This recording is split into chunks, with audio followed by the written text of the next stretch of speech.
Bum bum bum bum.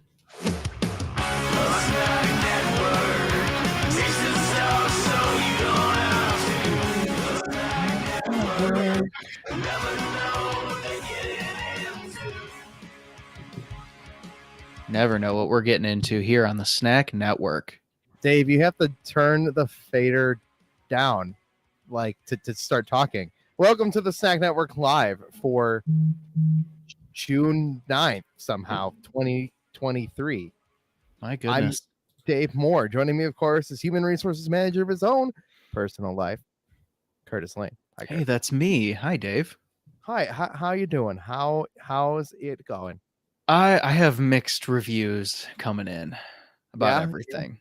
Mixed reviews? Mixed reviews. Like all our reviews on the Snack Network, mixed? Pretty much, yeah. A mix mash of a bunch of random people. It is a mixed bag of nuts, chocolate, ice cubes, and maybe some thumbtacks. Wow. It's a mixed bag. Ice cubes and thumbtacks, man. Sounds like what I drink for morning every day. What I drink for morning every day. What I drink for morning. I rise to the morning and I drink my ice cubes and thumbtacks. Never trust a man who drinks Mountain Dew first thing when he wakes up. Okay. Never trust that man. Never trust that man. This is a Snack Network. Of course, if you're new here, which you might be new. Okay. We take things so you don't have to. It's fun. It's goofy. It's silly. We chill. We hang out. We BS. We do a lot of fun stuff. It's all great. I'll move that there. Move that over there. We're moving my stuff into place. We're getting set up, and I can adjust you right there. I just wanted to see the chat in YouTube specifically. That's legit. Why did this? There we go. There it goes. Okay. That's stupid. We kick these streams off as we normally do with a bonus beer. It's because we drink things. Got mine right here. These things are mostly drinking responsibly in our homes. Of course. No driving here. No, not at all. I have wine today, Dave. Oh, yes. That's my bonus drink. I heard you ask your wife for a glass of wine. Can I have the bottle so I can talk about it? If I didn't get it stuck in your fridge, I can. She might have gotten it stuck in the fridge. It is a possibility. I'm also lotiony. Oh, that's not helpful. She's lotiony and the bottle was stuck. Okay, so we have Prophecy Rosé. So you're going to tell me things about my future tonight. Sorry, I probably will. Bye. Enjoy the Capri Sun. Capri Sun. I have a bunch of Capri Sun in my fridge. It's a need and a want. All right, so yeah, I can tell you about the wine. I'm more interested about the Capri Sun, if I'm being complete. I get the pack from Costco and I just stock up my fridge because I don't always want to drink beer or like just water. I want a Capri Sun, so I get Capri Sun. But it's like half a sip. You I will chug one of them and be happy. Do you think you could crack in one? It's a little soft. Yeah, it doesn't. I don't know if it would crack in well. I have thought about trying to beat the world record in like speed for it because I think it's only like 10 seconds to like. The only thing is you have to get the straw out too. Yeah, I watched somebody attempt to do that, and they're like, "Yeah, this is actually much harder than it seems." So the way I would try to do it, and this is just my thought. So to get it in a swift motion, the straw off is you have to grab the top and break the straw plastic at the midpoint, pull it out and just stab it, and then take the plastic off with the same hand movement as moving away your hand away. Is there a video of this original attempt? Because like I feel like you need to watch it and know what the person did. Also, do we have to put the straw in it? Yes, putting the straw in it is part of it. You have to drink it through the straw. I mean, I feel like it would be something I would want to try because I feel like it would either end horribly or hilariously. Yeah, I watched somebody on TikTok attempt to do this once, and they were just... Was it some random like guy? It was some random guy. He's I like, think this I is watched the weird." same one. He's like, he tries it and he's like, no. He couldn't even put a straw in like half the time. Truthfully, that was what I was seeing is like, all right, so if the main problem is actually getting the straw in there, you just got to be like, that's your main point. Like, if you don't get the straw in the first time, just start over, do it again. The problem is you're under pressure, like on top of it, right? Yeah, Like it's not just it's not just like get the straw in and then like squeeze the pouch down your throat. Like Yeah. it's because you feel like you're under pressure. The process of putting the straw in Gets like and- 6 and- harder or 600 harder. yeah, it's not a fair measurement. All right, tell me about the wine. So I haven't had this before, so I'll read the back for you.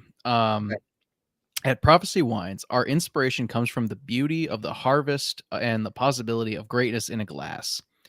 Wines are drawn from our premium global vineyard sites, individually selected to bear each of the varietal's defining characteristics. Prophecy Rosé showcases the best of south of France. The wine is delicate and bright with layered notes of fresh fruit, or fresh red fruit, melon, and citrus, leading to a crisp and refreshing finish.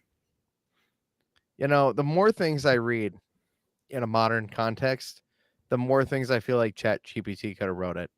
Oh yeah, absolutely. Yeah, that feels like the most like Generic BS, kind of like we yeah. have vine vineyards all over the world that we pull from. It's like that just tells me that you're outsourcing your wine production. I feel like I go to Chat GPT and say, write me a description for a light rosé wine, And you probably get like half of that. and I get 80% of it. That is what I get. Yeah, exactly.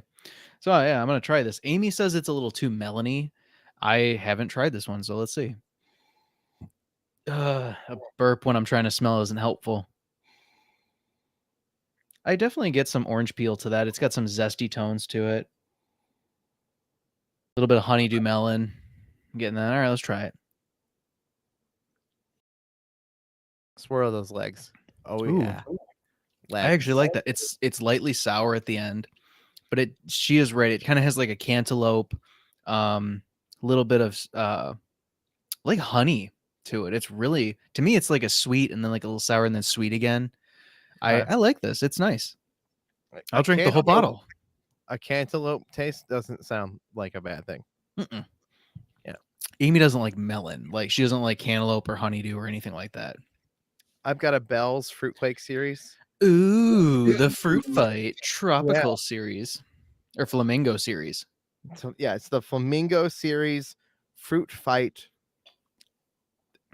All these cans, there was like a couple different varieties, and they're all very similarly labeled. So like, what the exact difference is? I got one that was more IPA. It was more bitter. Interesting. And this smells more like an IPA. Fruity. Let me hear about it. Okay, I'm gonna taste it. Taste that beer. Drink that beer. Ooh, that is different. It's more sour. Like I got one that was very fruity, like very like kind of what you expected from a fruit fight, right? Sure. Which is a normal beer they put out during the season. I got one that was an IPA, and it felt very bitter and very much like an IPA. And this one is like almost like a sour. Nice. So Bells, You're knocking it out.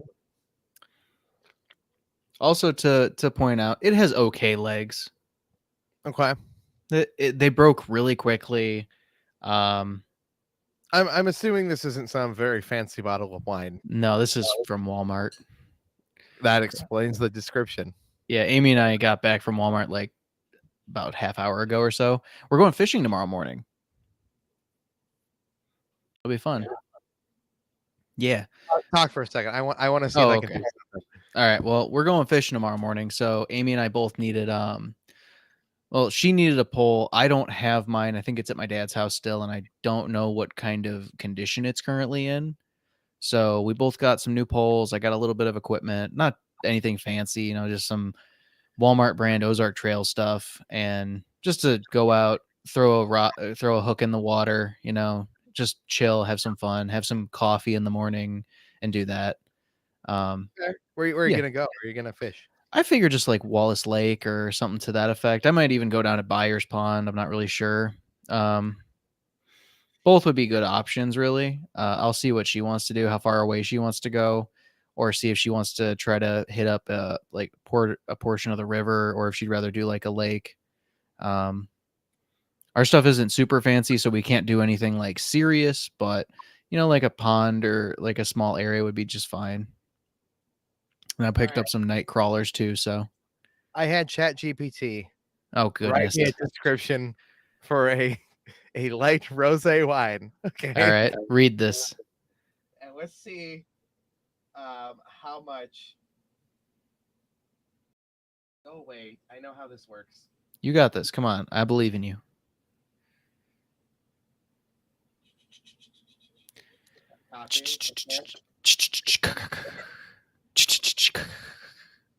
Juicing Rosen wine, a captivating fusion of nature's beauty and the sophistication of fine wine. This exceptional creation showcases the exquisite allure of a blooming rose entwined with the elegance and richness of a delightful wine.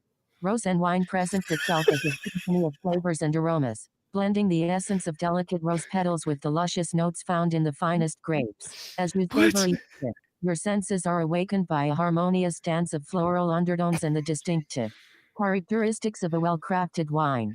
The enchanting hue of Rosen wine reflects the soft blush of a vibrant rose in full bloom. Its radiant pink color hints at the romance and beauty that lie within each sip, promising an unforgettable sensory experience.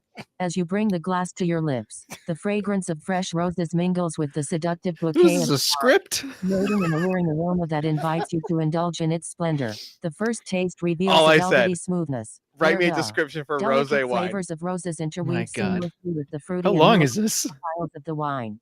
Rosen wine captures the essence of romance and Good elegance. Lord. The perfect accompaniment to intimate It's like it's gatherings. not going to stop. It just keeps going the whole. This is the whole stream, just it talking. It's balanced It's and still refined. going. All right, we're turning it off for now. Good all right, so Lord. here's the deal though. Instead of didn't- calling what was yours called? It's called It's a rosé. It picked Yeah, up no, I- rose wine, and it's like, Yeah, oh yeah. yeah, rose petals and stuff, right? yeah, but all right, yours was called was the- Prophecy. prophecy. This one called it presence. Just Close enough. yeah, just like how Just the- close. It's the generic of the generic kind of brand thing going on here. Senses My and goodness. leave Still a lasting going. impression. How? That's it. Regenerate. Oh my. There's more apparently. Oh my goodness. My goodness. But what I told you. oh yeah, it definitely could. I have no doubt about it. It's just a matter of like the only thing that probably you messed up slightly is rosé has an asterisk above the E, and it was like Yeah. rose. Oh. Got it. Rose petals, floral tones in this beautiful velvety wine and BS. I mean, you're right. I could have defined rosé. It's better. whatever. It doesn't matter. It's what the But salami does for us. but I almost guarantee you, if I had given it melon, right, Yeah.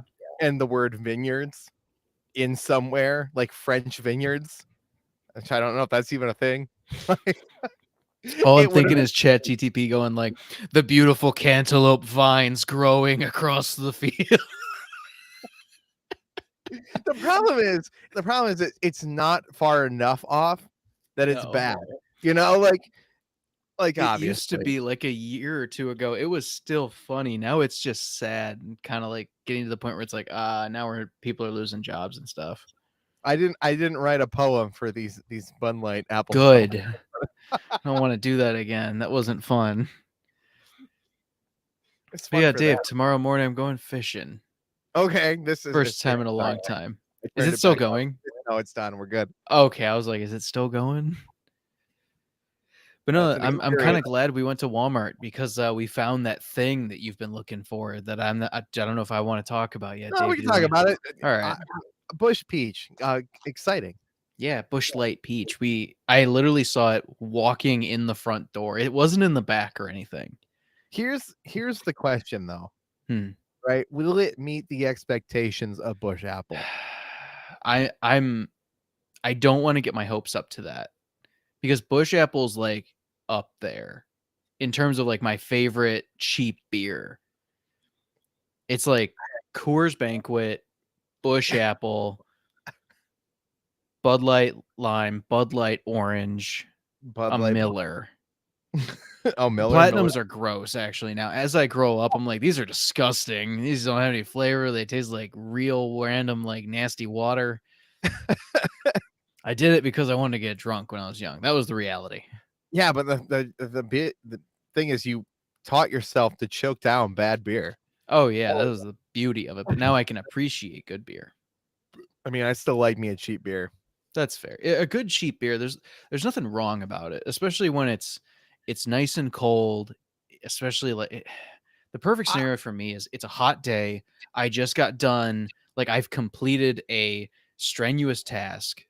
I'm a little tired, maybe a little moderate tired, and it's just crisp and cold and refreshing, and it's just perfect. There's something as I get older about these like 30 packs of these cheap beers that begins to just taste better.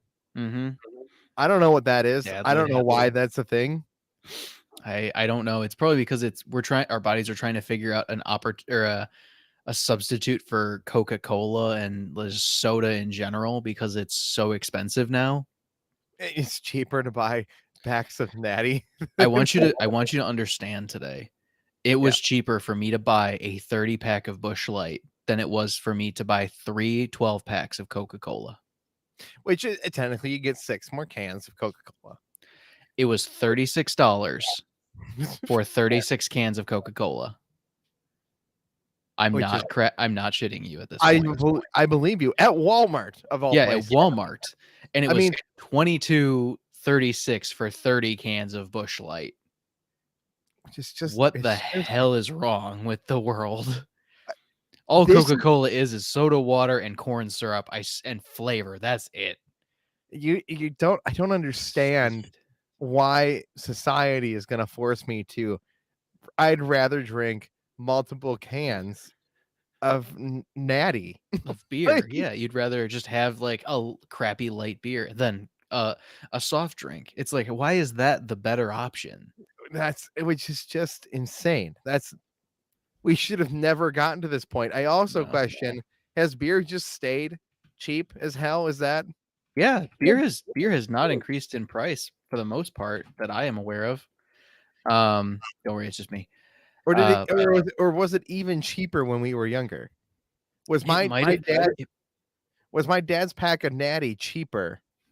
I don't know. That's the problem. Like I don't remember like beer prices when I was 12 because I was 12 and I didn't go into the beer aisle. Right. My parents like made me not go in it. They're like, no, you don't need to go into that aisle. It's like, okay. Yeah, which we understood and followed that rule.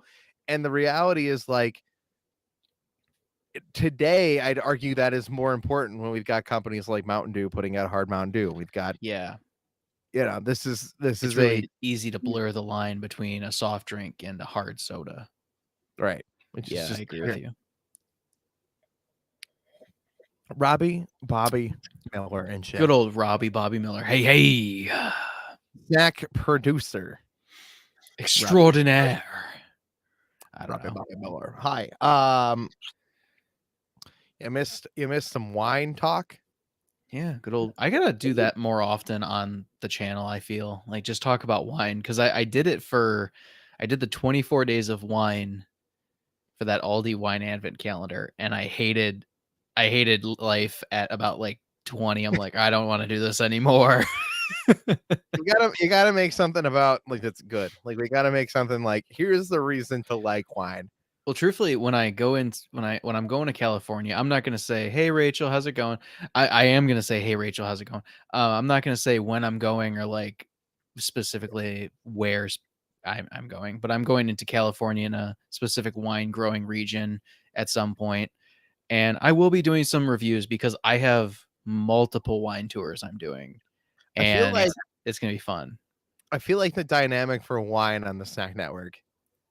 Because of what we are, it's like there's almost got to be an attempt to convince people that wine is worth it. There's got to be a pretentious level to it. I have to expand my knowledge a little bit more, and I feel like I'm getting better, but at the same time, like there's a lot more I could still be learning and understanding. Especially I feel like the dynamic of this this channel and our audience and this is like, Mhm. it's not the pretentious wine people. No. You see what I'm saying? Like Yeah, it's gotta have, like, a balance of, like, pretentious, but, like, down to earth and real, and I feel like I'm within somewhat of that balance because I'm not that we know the same guy who's like, "Oh, we're gonna try this whatever," but he brings it down where it's like, it's a fancy video, but he's a real guy doing it, like, "This is horrible. This tastes like gasoline," or whatever, like, he's and yeah, real and about it. there's a genuineness to it. I gotta Mhm. believe. I I know about wine tastings. I've seen people who go to wine tastings, right? Like a Me. sip an art scenario, right?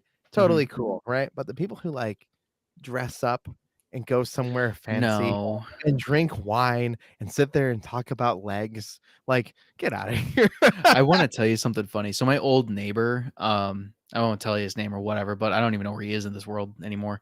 But he was one of those people who had hundreds of bottles of wine and held it like a certain temperature in their basement, all this stuff. And every once in a while you'd see him, he'd come outside, he'd have a bottle, and he'd like show it up to the sun and like turn it and look at it. I'm just like, what the hell are you doing, man? And then he takes like a glass and he'll pour himself a little bit, and then he'll swirl it. He'll look at the sun and look away and look back at the sun and then smell it. And I'm like, this is like meditation for this guy. And I'm not like bashing him or anything. Yeah, Like this you is his thing. I can respect the practice, but like But oh my really? god, it took him like 20 minutes to just take a sip. And I was watching him like cutting my grass. I'm like, all right, he's gonna do it. He'll bring it up to his lips and he'll look at it again. It's like, bro, just the anticipation is killing me. Here's the thing. You might be able to tell what you think of it. Mhm, Wild idea. If mhm. you taste it, you Sniff and know, you, swirl. you might be able to tell if it's good or not. You Actually, just Robbie Bobby Miller, I do drink bourbon as well, but I'm much less versed in terms of bourbon. And I got to be honest, for myself, wow. I don't like bourbon as much as I enjoy a wine personally. I For me, I I think like bourbon.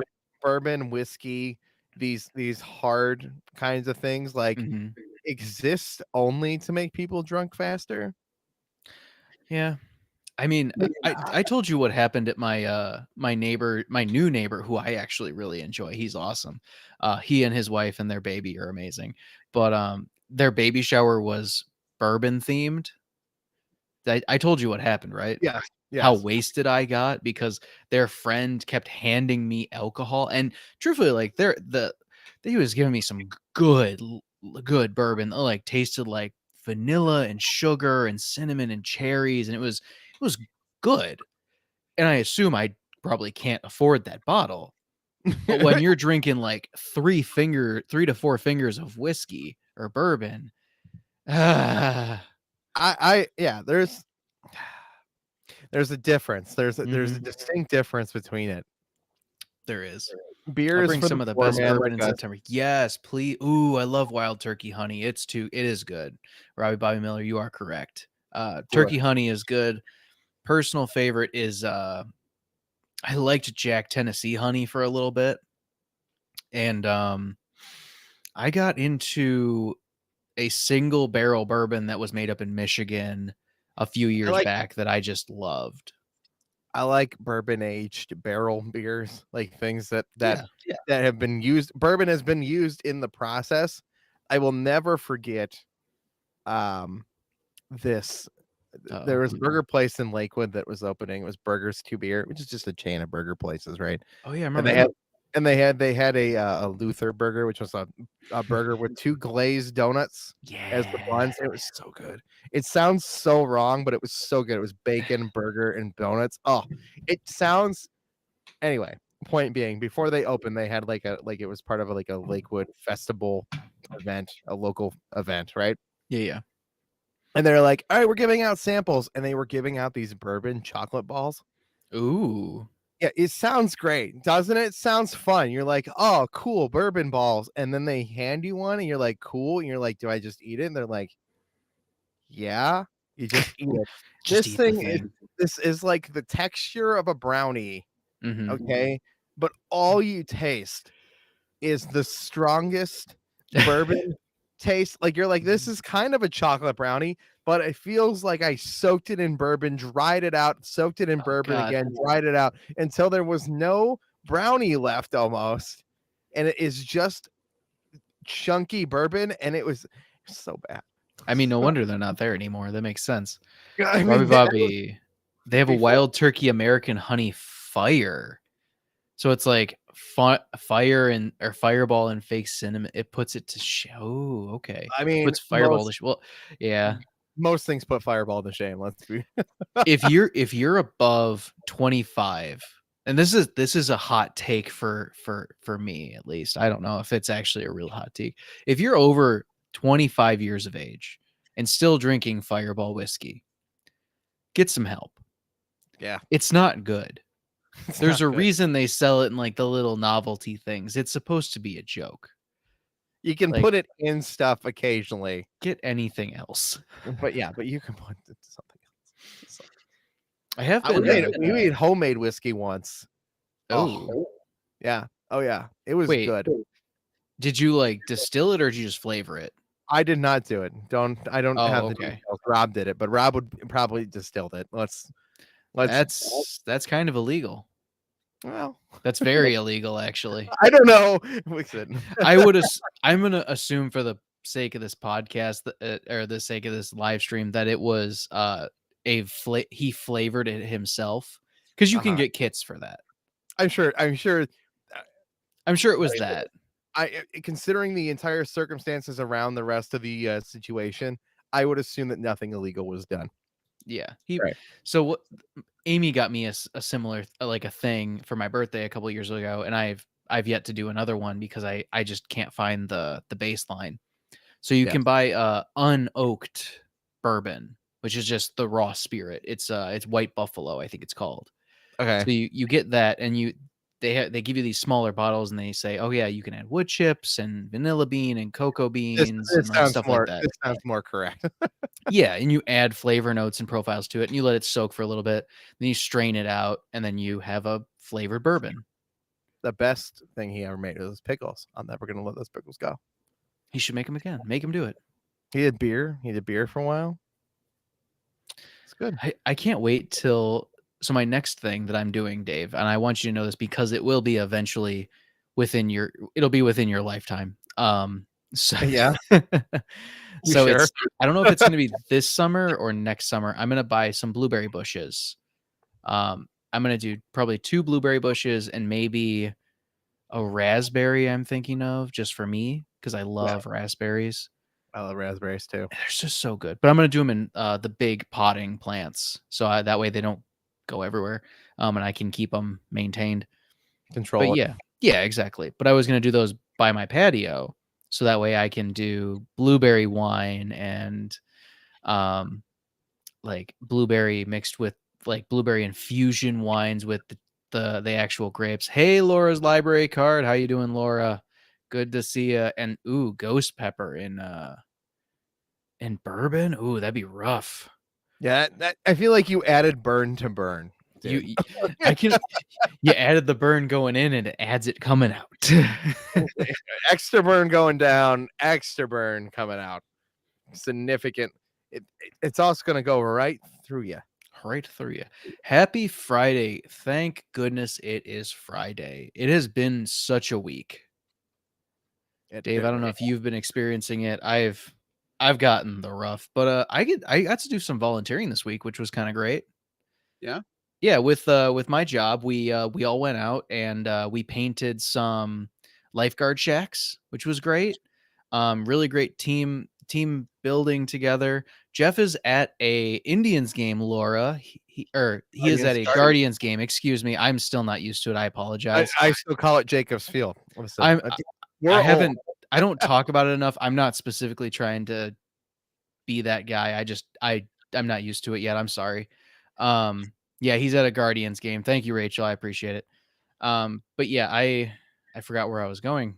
You got Shoot. a fancy box seat, supposedly. With the Oh, food and the whole lucky. shit. I know. That's like- awesome. I was Those like, are yeah, like thousands of dollars. Maybe. No, those are thousands of dollars. It depends on who booked it. Jeff didn't buy. Those are thousands of dollars, Dave. Jeff didn't pay for it. Exactly. There you go.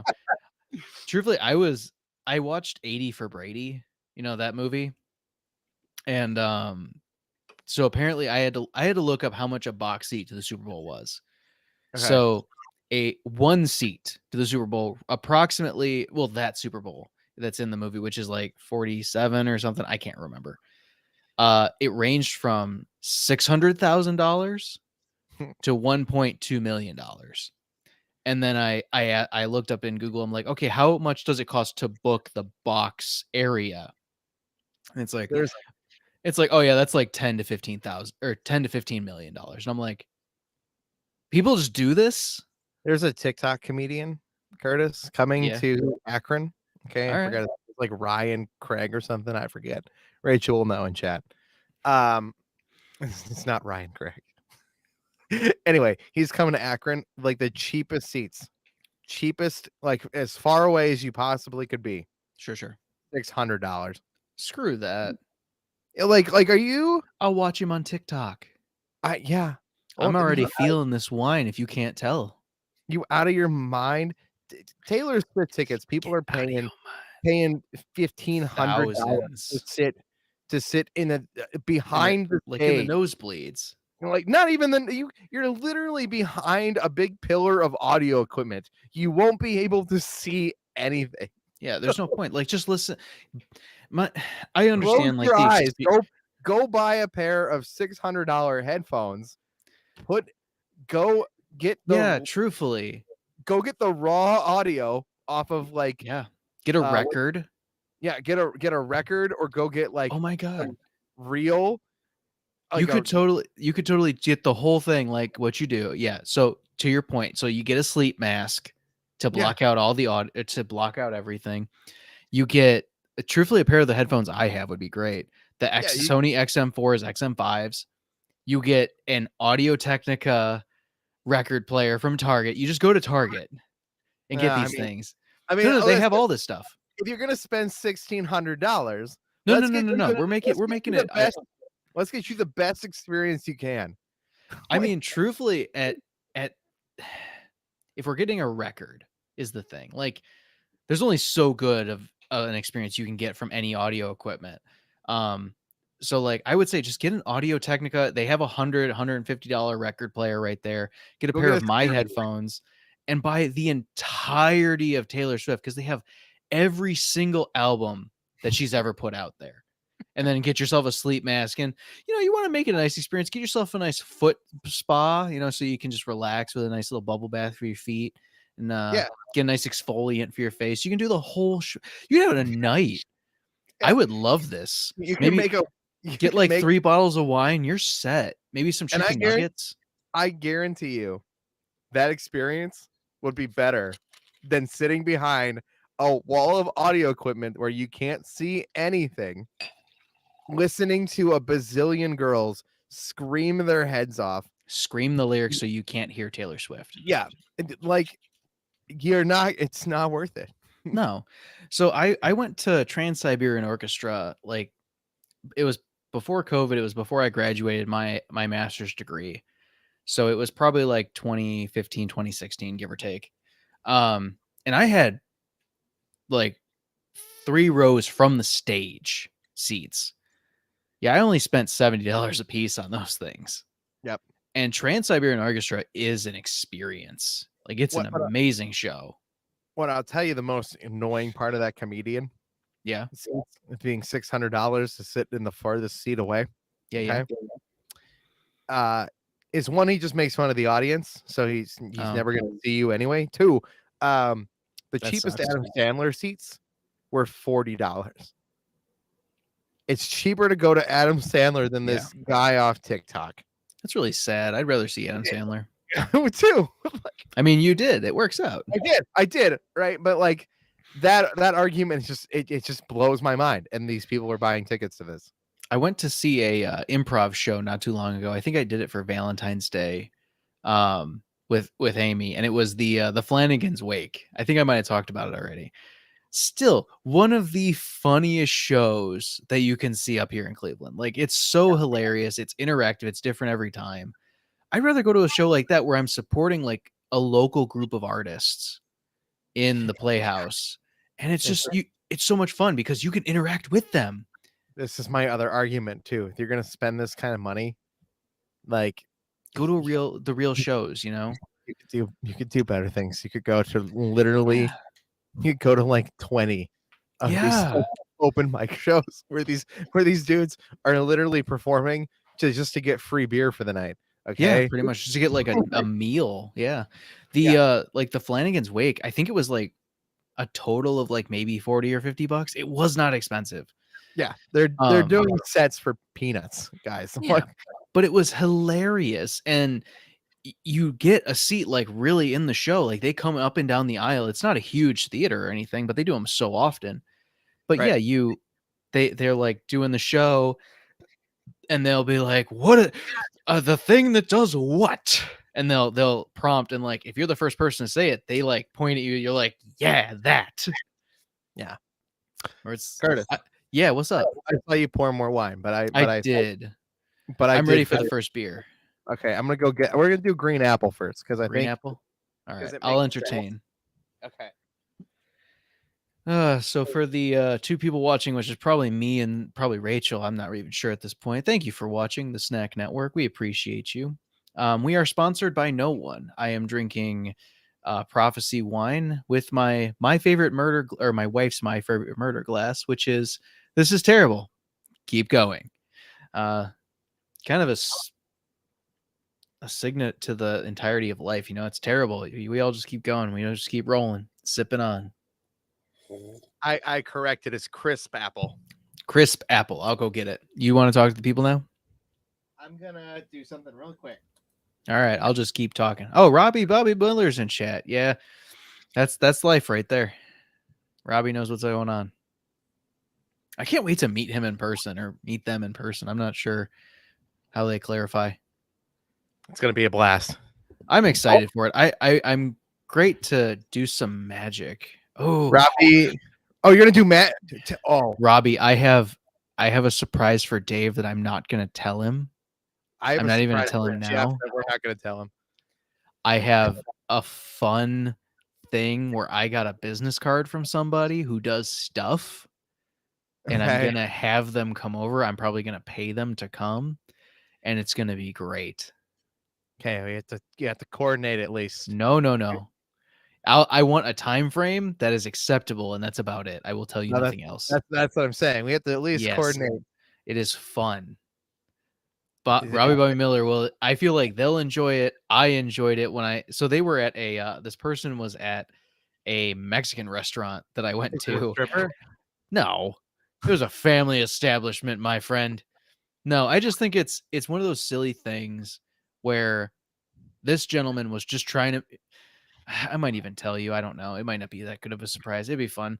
But so this gentleman was, I went to a Mexican restaurant with my wife, a family friend, and myself, and we were just eating.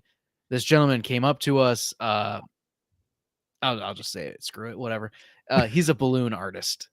Oh yeah, no, this is great. Don't tell me more. Don't even tell me more. So I just want to. Well, I want to tell you some of this guy's story because he was talking. Really not that I don't know who's on Twitch, but yeah, really Bud Light Apple is elite. That's great. I have a little bit of water left in this bottle. Okay, ready? We're gonna review water in every live stream in an attempt to get really not that funny to not watch our live streams. Get out of here.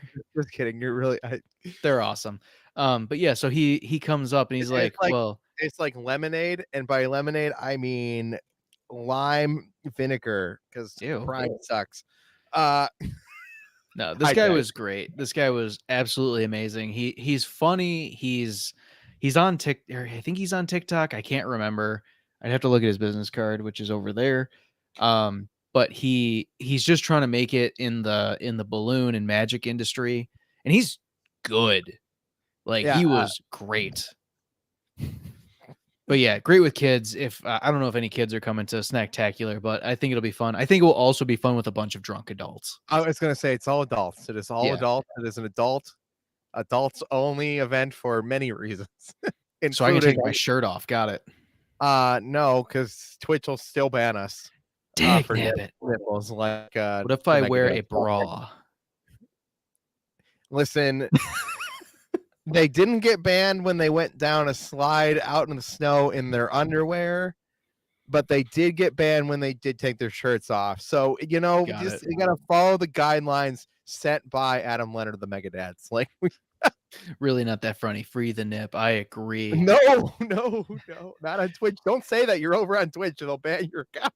Oh gosh. Yeah, be careful. I'm All right, careful. I mean, let me go grab the crisp apple. You we talk.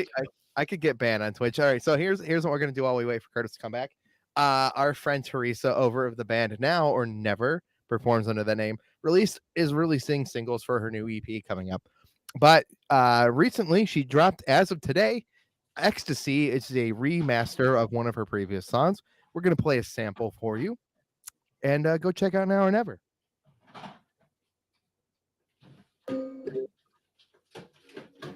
Nope. There we go. I got it.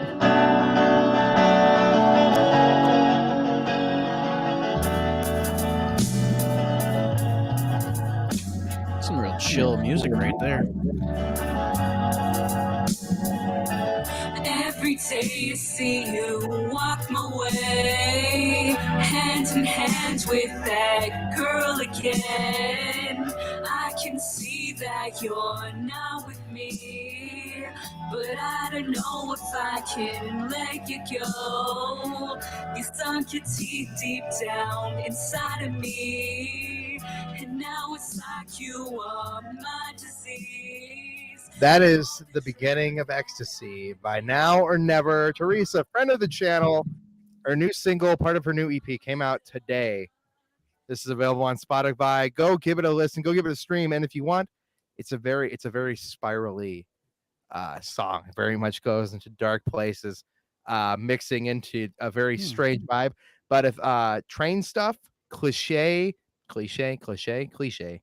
and oranges are some serious vibes. Now or Never, friend of the channel. Go check her out, Teresa. Thank you for giving us your song. Yep. So I brought over a Capri Sun as well. I saw the Capri Sun. So I wanted to see if I could just easily, because I feel like the way to do this Guinness record would be to get a little tipsy and then do it, because you're not thinking about it as much. You're not in your own head. All right, here's what I'm gonna do. We're gonna wait till the time code up top. I don't know if you can see the time code.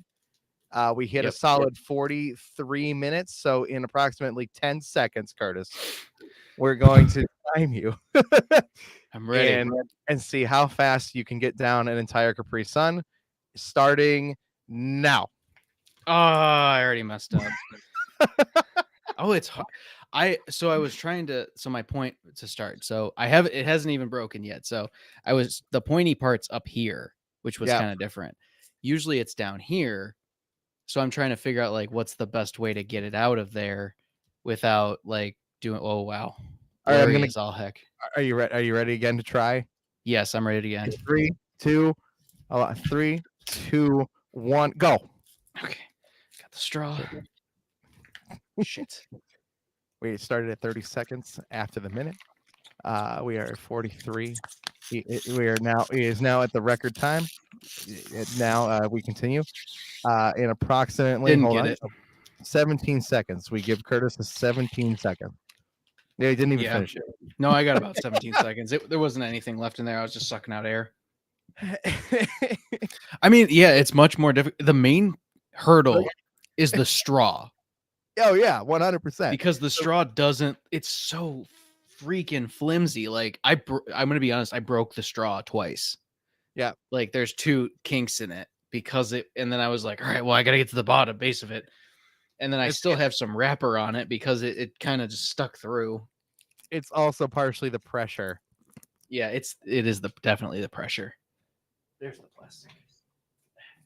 I had to find the plastic so my cat doesn't eat it. Try dreams. I appreciate it. I get the participation trophy. Only 90s kids get those participation trophies. Guys, Bud Light apple seltzers from fall of 2022. We've had them for way too long. Yeah, we forgot to split up other things. Plus Jeff's not here. Plus other things. So Happens. Jeff's gonna have to come back and try Lipton and Hard Arizona all in the same stream. Oh God, we gotta. Can we get him a Kraken? We're gonna get everybody a Kraken. Because I found them for a little cheaper. Like No, there was a no, discount. No, Remy's an affiliate. Go buy it Oh, from that's fair. Remy, what's the code? Go over to the Snack God on TikTok and click on any of his videos where he Krakens things, including his brother-in-law Krakened a peace tea. Okay, Did the whole freaking thing. I saw that video. he did it in like half a second. It was wild. That video is almost at 3 million views now. All right, so just playing sound. Don't play sound. I would hate that. Remy, there he is. I mean, I told him he needs to bring us all Krakens. Linktree. That's probably in there, or if just one of the Kraken. Yeah, videos 10% off Snack God. There we go. Yep, there you go. I'll do that. Yeah. Shout out to Remy using the what was the code? Use code Snack God for 10% off Kraken. Yeah, from oh god, it's Wild Man Drinks, Wild Drinking Man. It's Wild Man Drinking Company. Yeah, Wild Man Drinking Company makes Kraken. With over 408 reviews, at 4.9 stars. I mean, this thing is serious. This is if I'm gonna do this, because I've never really learned how to shotgun. I tried one time with my keys one time and hated it. I'm like, this is stupid. I can just chug it, Yeah, the Kraken is it's a cool idea. I've seen these before. Like when I was in college, there were these other tools. Yeah. Like where it was like shaped specifically to like puncture the bottom in a certain way. This is But how this is I'm totally different. This is the way if I'm gonna learn to shotgun and give it another shot, this is how I'm gonna do it. As seen on NBC News, Fox News, USA Today, CBS, and Buffalo News. And Shark Tank. Just kidding. Yeah, it looks really cool. It's from every video I've seen. I mean, you can crack in kind of anything. Yeah. Also, exactly. really not that funny. I don't know why you haven't cracked into a bottle of water yet. That would be impressive, actually. I want to see it. Or a glass of water, even better. It's not that much. It's only $20. Yep. I will think about it. Yeah. I just don't shotgun things very often. I will think about it though. I know. This is my hesitation. I also just spent like $150 at Walmart. So we need practice. I need practice. I need confidence. I need peer pressure in the live chat to make me do it. I'll go into a 3-pack with you, Dave, if you want. Oh yeah, what's the 3-pack? 3-pack's $50. That's not bad. Let's talk to Jeff. We'll talk to Jeff. We could all go in for like a 3-pack, or Yeah, I think there's a 5-pack too. No, wait, there's 3 of us. Yeah. How many Krakens do? Because that saves like $10 if yeah. And then we get the 10% off code, and then boom, we're saving a bunch of money. Yeah. They probably ship to Canada, I would assume. It's just a chunk of plastic. I don't know. You guys have TikTok Shop up there? Like, is your entire For You page an ad, a TikTok Shop video, a regular video, and then an ad, then a TikTok Shop video? Because that's what mine is now. I've never seen a TikTok Shop video ad. You just don't realize it. That's fair. It's because it's just like embedded into people's content. There's just a little button that's like, hey, I used this product in this video. Although, man, those go-karts. I don't know if you've seen these go-karts ads. Nope. There's these go-karts, and they start out, they're like, you and the boys buy $50 go-karts off TikTok Shop. And I'm like, a $50 go-kart, and it shows grown-ass men driving around in these go-karts, and you're like, this can't be real. Hold on, I have disposable income. For $50. I don't know what I'm gonna get, but like I feel like the risk is worth it. Now wait, if you ignore it for long enough, it goes, now you and the boys can get a go-kart for $29.99. And then Curtis, if I buy 2, I can get $20 off. So builds a $50 go-kart. So for $40, Curtis. It's electric. Yeah, for $40 I can get 2 go-karts. Oh, Dave, not to burst your bubble or anything. There's no bursting my bubble. It's too good to be true. It is way too good to be true. This is also on a specific site that I would not trust this on. Yeah, yeah. It has the same layout as a Wish or Temu kind of site. Oh yeah, totally. So this thing's going to be filled with plastic, possibly lead. And like I see the videos of it doing it. It's like, this is going to fall apart very quickly. It's just all plastic. Yeah, but like for $20. I mean, $20 is worth the shot. Truthfully, I would give you $20. You see what I'm saying? I'm Yeah. not expecting this to work. But Just but kinda. if $20 gets me to go down the street in a go-kart for 5 seconds, It'd be worth it to try. yeah. If you get it, I'll give you $20 to try it. All right. Yeah, do that. All right, let's crack open this seltzery can. Oh, tasty. Oh, it smells like apple. Oh, it smells really good. It does actually smell like legitimately good. That smells kind of like the Busch Light apple. Don't get your hopes up, man. Actually, I take it back. It smells like the Apple Jolly Rancher. Yeah, that's a much more accurate description. Is Jolly Rancher. Yeah. Oh, No, man, cheers. Cheers.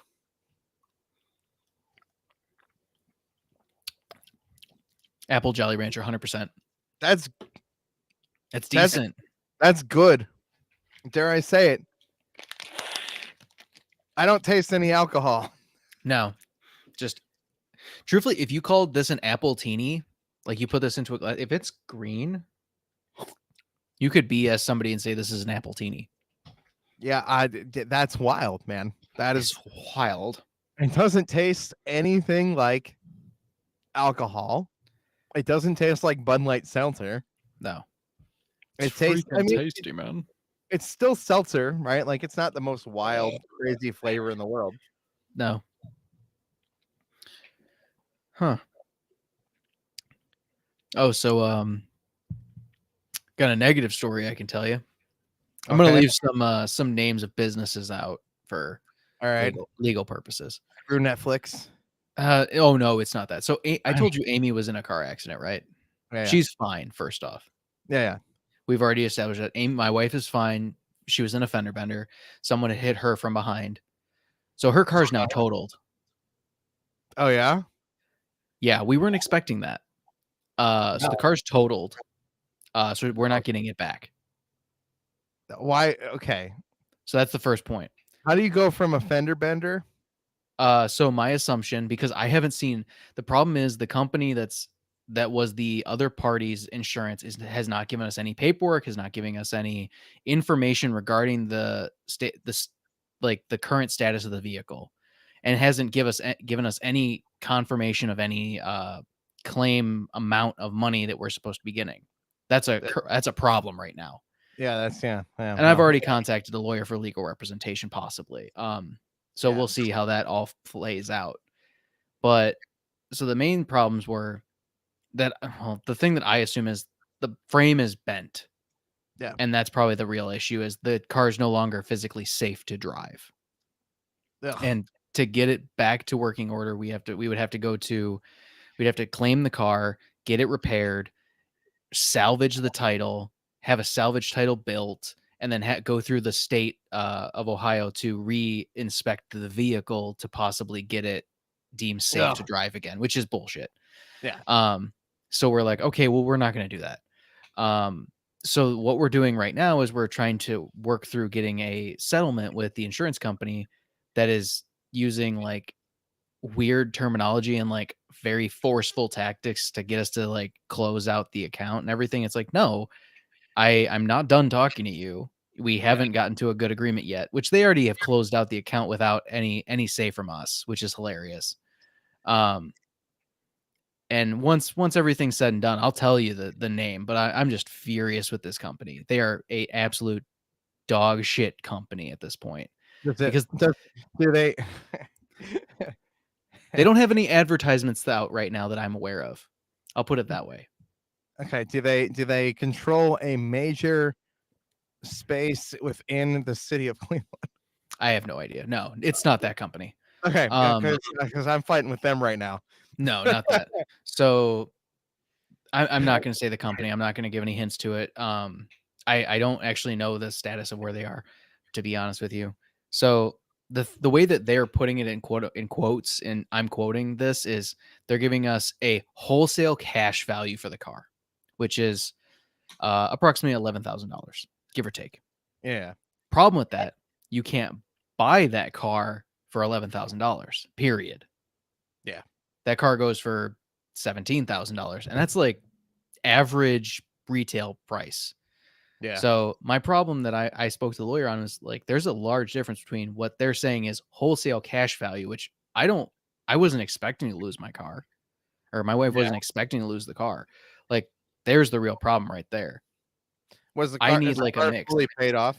Yeah, Yeah. that's the other issue. What year is it from? It's a 2013 with less than 60,000 miles on it.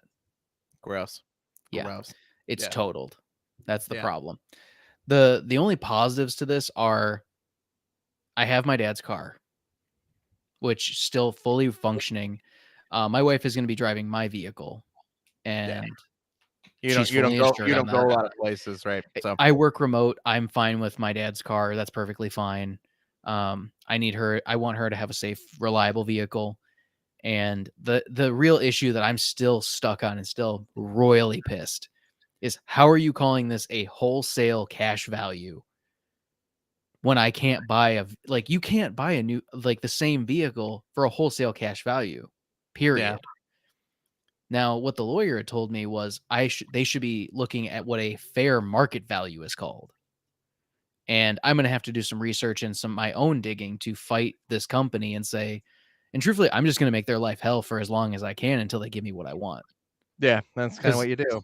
Because in reality, the lawyer's not going to take it. It's not one of those situations where it can go to court. It depends, Yeah. which is annoying. So that's my gripe for this entire week. That's been the shit show of my life. Finding that out and trying to contact all these people and fighting with people over the phone, which is hilarious. Because they're trying to tell me what things are. And I'm like, no, I can tell you. I worked in the vehicle industry for almost 3 years. I can totally tell you what a wholesale market value it works like, and a retail market value looks like, and what a fair market value would be in the middle.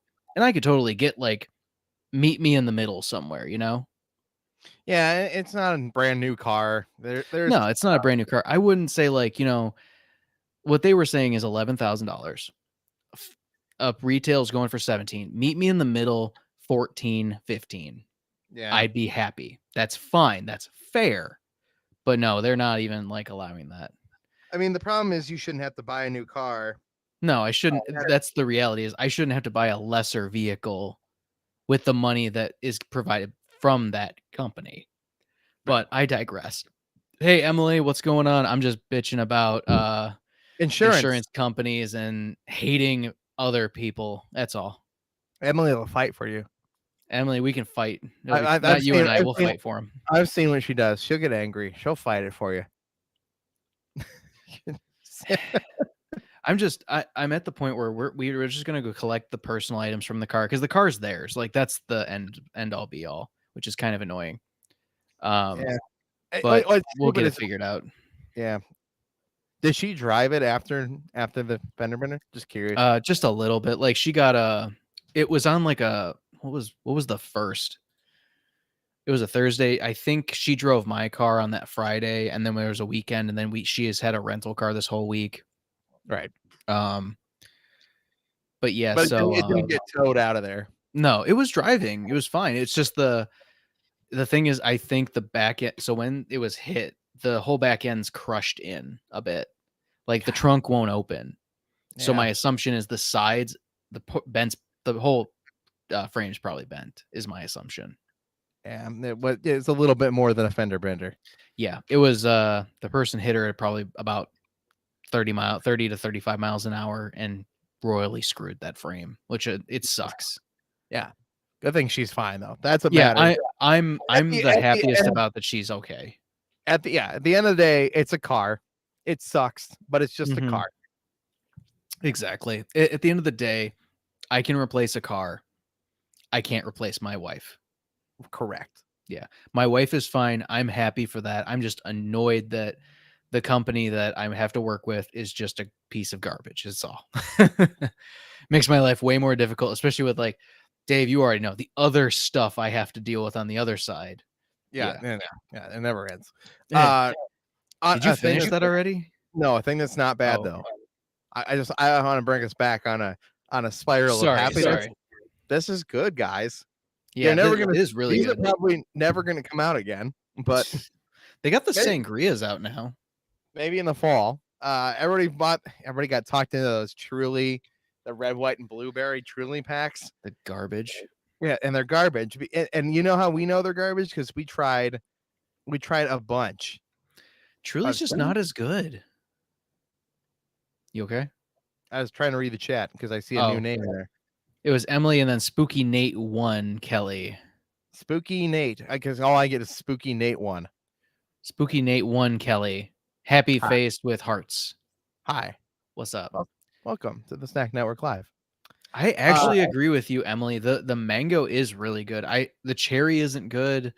Like the Trulies, Dave. Like the only good one was actually mango, which is surprisingly correct. Yeah, man. It's the only one that has the flavor that actually like covers up the weird like alcohol taste that theirs has. We've tried so many seltzers on this channel that like the only Truly that didn't completely offend me, the only pack was like that fruit punch pack. And even then I'm like, no thanks. Like I'm not picking up Truly anytime soon. Really not that funny. Krakens are $19.99 in the United States. Yes, in the US. So Canadian I would expect about $29.99. Really? It's that much of a difference? Especially if it's an American company.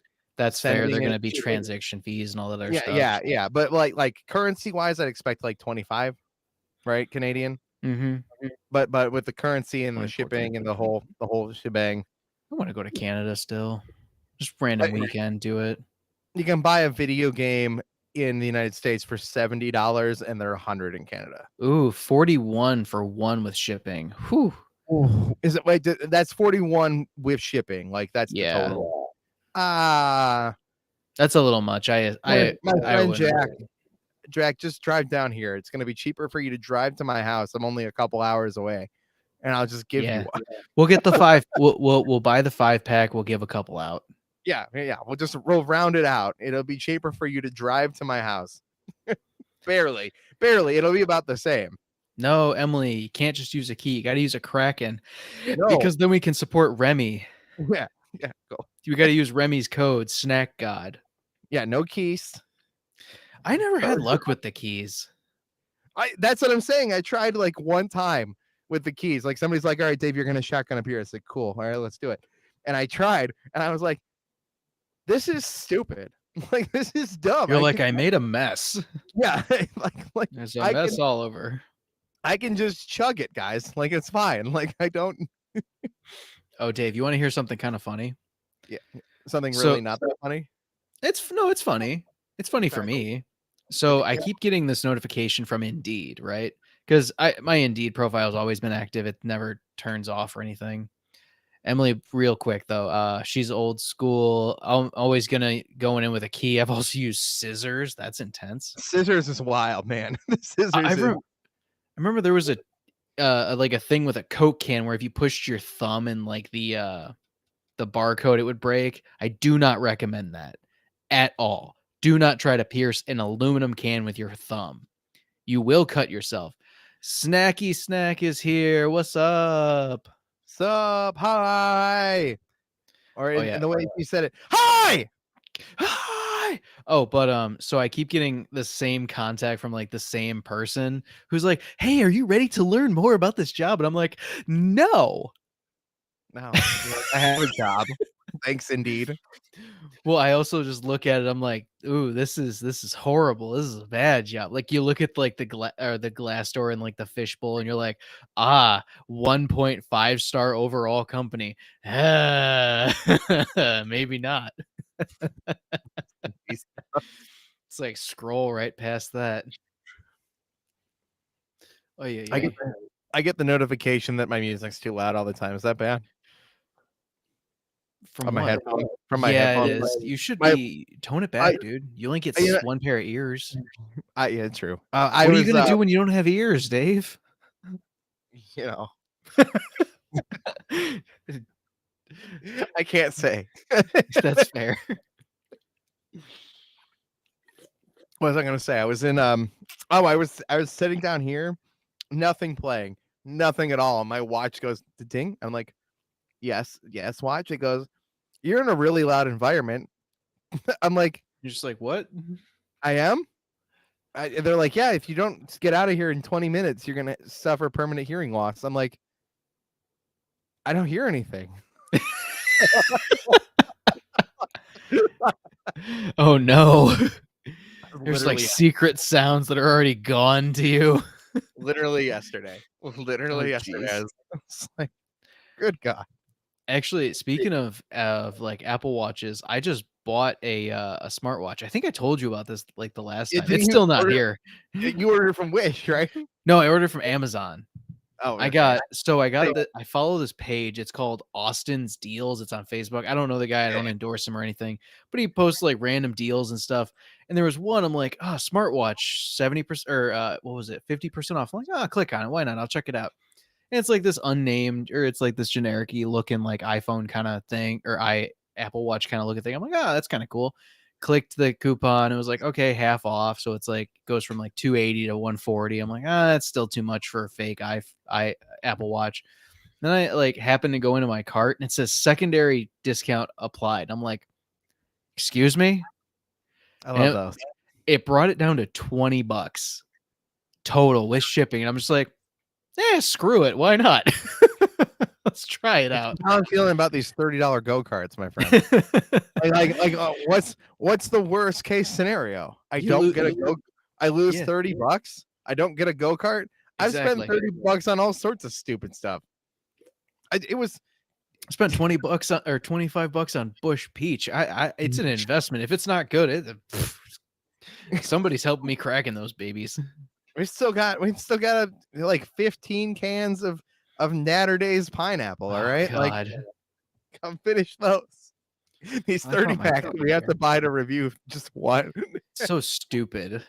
The problem is I don't drink things that are like for reviews usually. No, like, this is the thing. Is like I'm like, all right.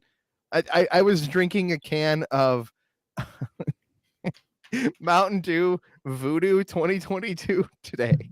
Oh, geez. You know why? Because I still have a case. Yeah. I still have to do the summer freeze and the I have the Starbucks pineapple whatever drink to do. Yeah, you're not missing out on that one. I know, that's why I didn't get it. That one is nothing without the vanilla cold foam that you get at the Starbucks. Yeah.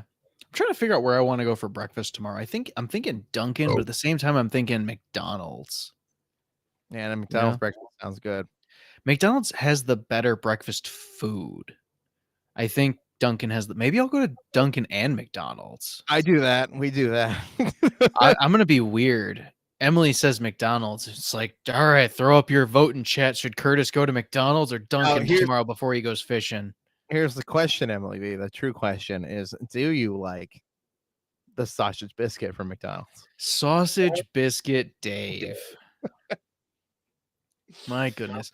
Did you watch that video back and see how many crumbs like spewed out of your mouth while you were doing it? Watch Gristle, okay? It's all Gristle. It's this nice sando right here.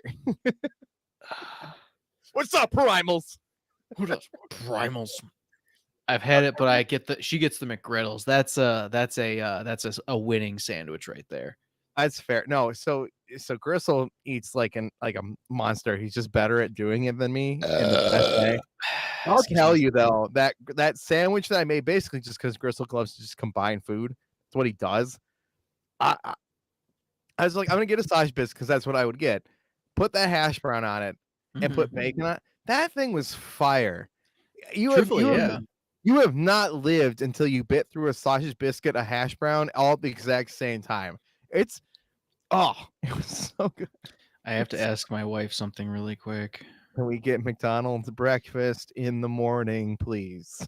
No, it's something much more important than that. Can we So get Dunkin' and McDonald's? I'm making that decision already. It's fine. So we bought. So I don't like to buy like the actual like big packs of biscuits, and I don't like to make homemade biscuits every time I make biscuits at home. So I get the little like Pillsbury ones, that has like 5 biscuits in it, right? Have you ever made 7-Up biscuits? No. I'll send you the recipe. Good deal. It's so good. It's so easy. You just make like one big pan and you just cut it, and there's so much butter in this recipe at the bottom that they all crisp up on the bottom. Oh my god, it's like a can of 7-Up. It's like Send nothing. it to me. All right, I will. All right, but I bought these little cans of biscuits. They have like 5 biscuits. It's perfect for my wife and I to have like a couple biscuits. I have 3 because I'm fat. She gets 2, I get 3. It's fine. But yeah, I just had to make sure that she put them away because I did not. I was more inclined to put the worms I bought in the refrigerator up here. Oh yeah, yeah, I got worms. Yeah, go tomorrow. Yeah, like in the morning. We're thinking like 8 o'clock or something. I don't sleep. That's fine. I can always text you where we are if you want. Be like, hey, if you want to come say hi, like at 10 a.m. or whatever. I just want to see. I bought a fishing license for us, or 2 fishing licenses for us, so we're good. I don't know. I was talking. So in reality, I've been on Fish Talk lately, where I've been seeing a bunch of fishing TikToks. I've been playing Dredge, and then for me, the final straw. Yeah, it's gonna be beautiful tomorrow. It is gonna be great. We're back in moderate 670 air quality. Thank God. Thank God. Thank poor New York. I hope you're okay. The spaghetti monster.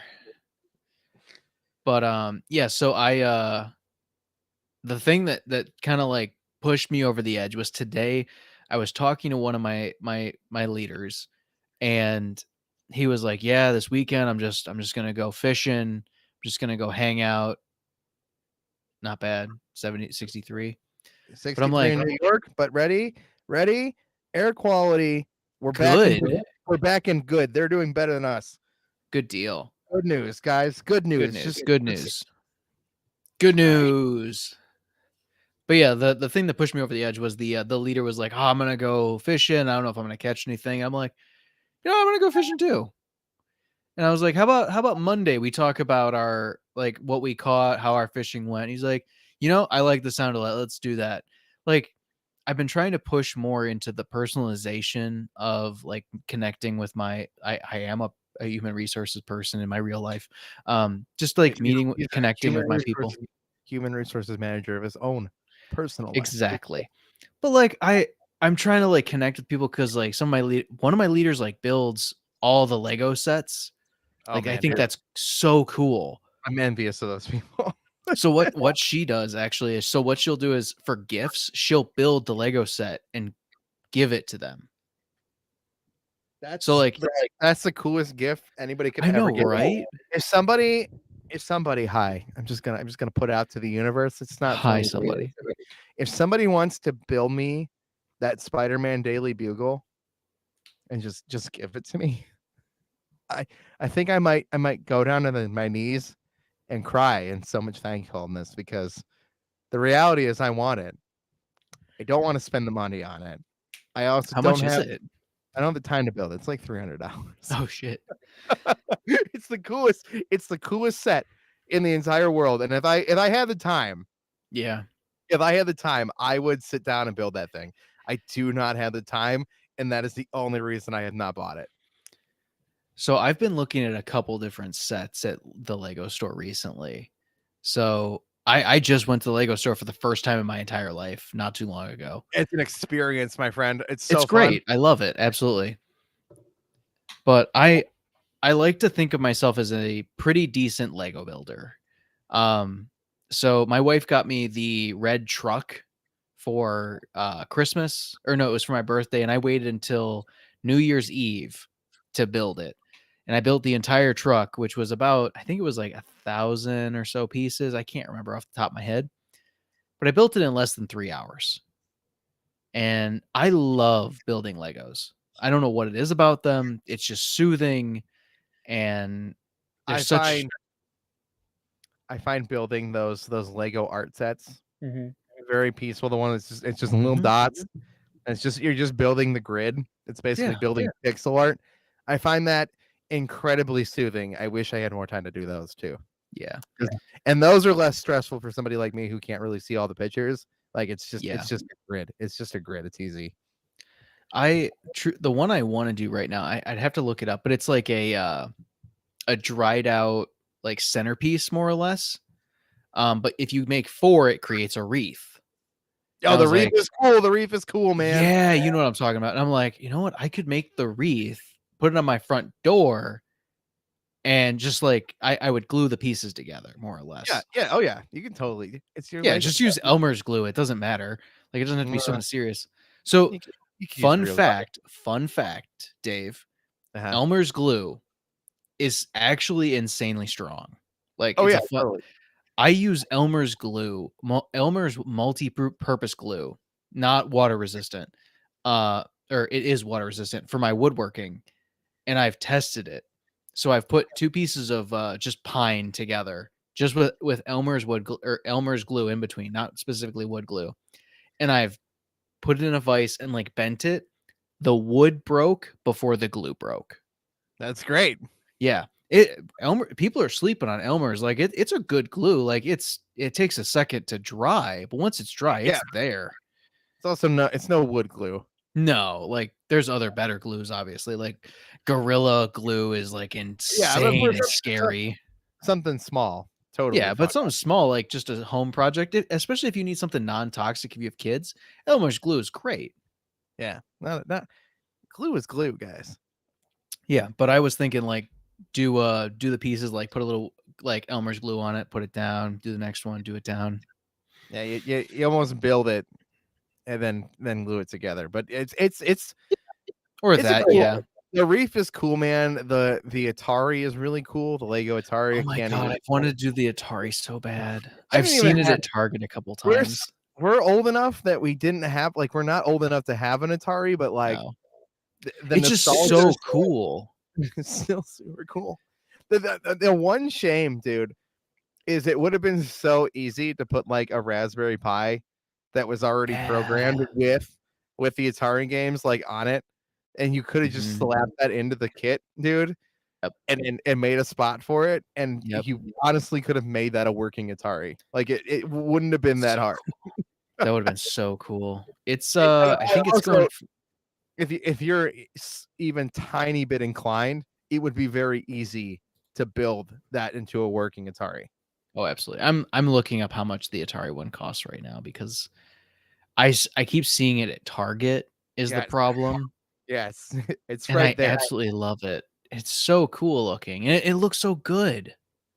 The NES is awesome. The NES is cool because it's got the inside is built like the first level of Mario. Like if you're building, the little TV is like that. It's really cool. Yeah. The other one I've been looking at is so I saw that one, that the Atari one and the Nintendo one are some of my favorites. Yeah, and the one that really, I don't know why it gets me. I like the Titanic. Oh, the Titanic is cool, dude, because it's huge. It's massive. I just have no idea where I'd put it. There's nowhere to put that thing, dude. It's huge. I specifically went to the Lego store just to see it, see it in person, because it's the longest set. Oh in the history of mankind. I was talking to the guy at the Lego store, and he said that because they built all the sets, right?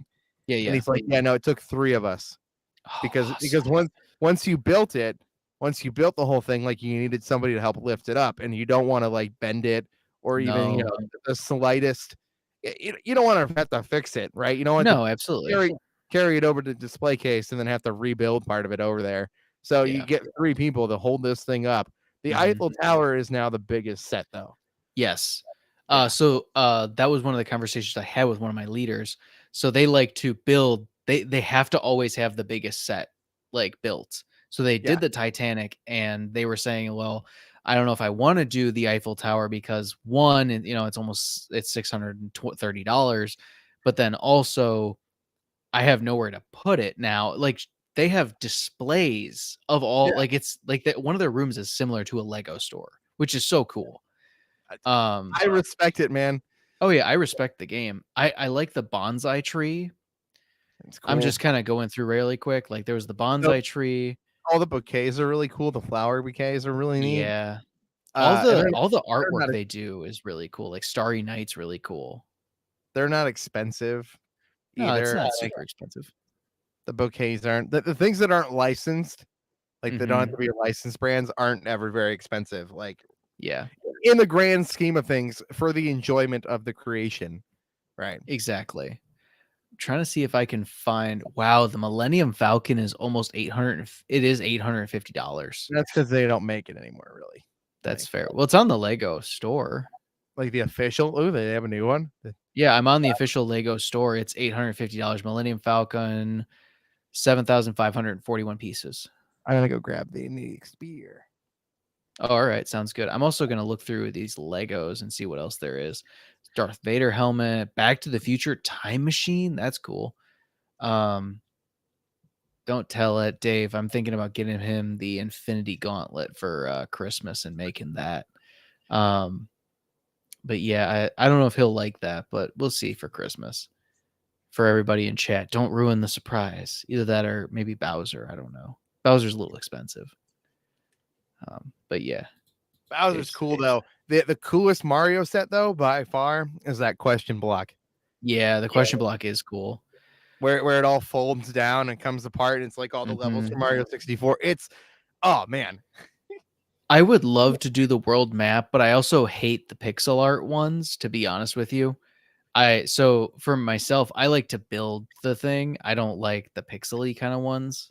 I find it peaceful because it's easy. You put on some music, you chill, I'm building Iron Man. I'll be building Iron Man for the rest of my life. I know you will be. That's okay. I've got like 6 sections of it done. There's only like 3 more. There's a Venom bust or a Venom head. The masks are weird, dude. The masks are Yeah. cool. They're very weird. Yeah, I see that. I like some of their stuff, though. I really love to build some of their bigger stuff. I just don't have the money currently. Did you look at the build a brick wall? Build a brick wall. No. The wall of like oh yeah. random assorted pieces, and you just fill a cup with pieces, and you can build whatever you want. Yeah, it makes a lot of sense too if you're looking for something specific. It's fun if you're like, all right, I just want to build like a bunch of cars, and you just fill a cup with wheels. Yeah, like, there you go. And now you have like 200 wheels. I have a whole cup of wheels because I did that. There's Thor's hammer. There's so many cool ones. A cup of wheels, a cup of axles, and just a cup of blocks, and you can just build like 50 cars. Yeah, for like nothing. $30. Yeah, exactly. There's like nothing. All right, I'm gonna grab the other. What's the next one, Dave? Strawberry apple in no particular order. Wicked.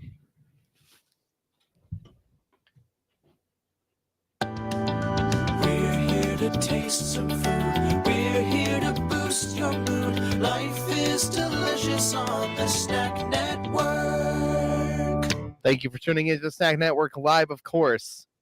If you're joining us, you're amazing. But you can also support this channel and make it more possible and help us expand by supporting us over at Patreon at patreon.com/the Snack Network. You can be like our amazing snack producers, Robbie Bobby Miller and Artie McFly.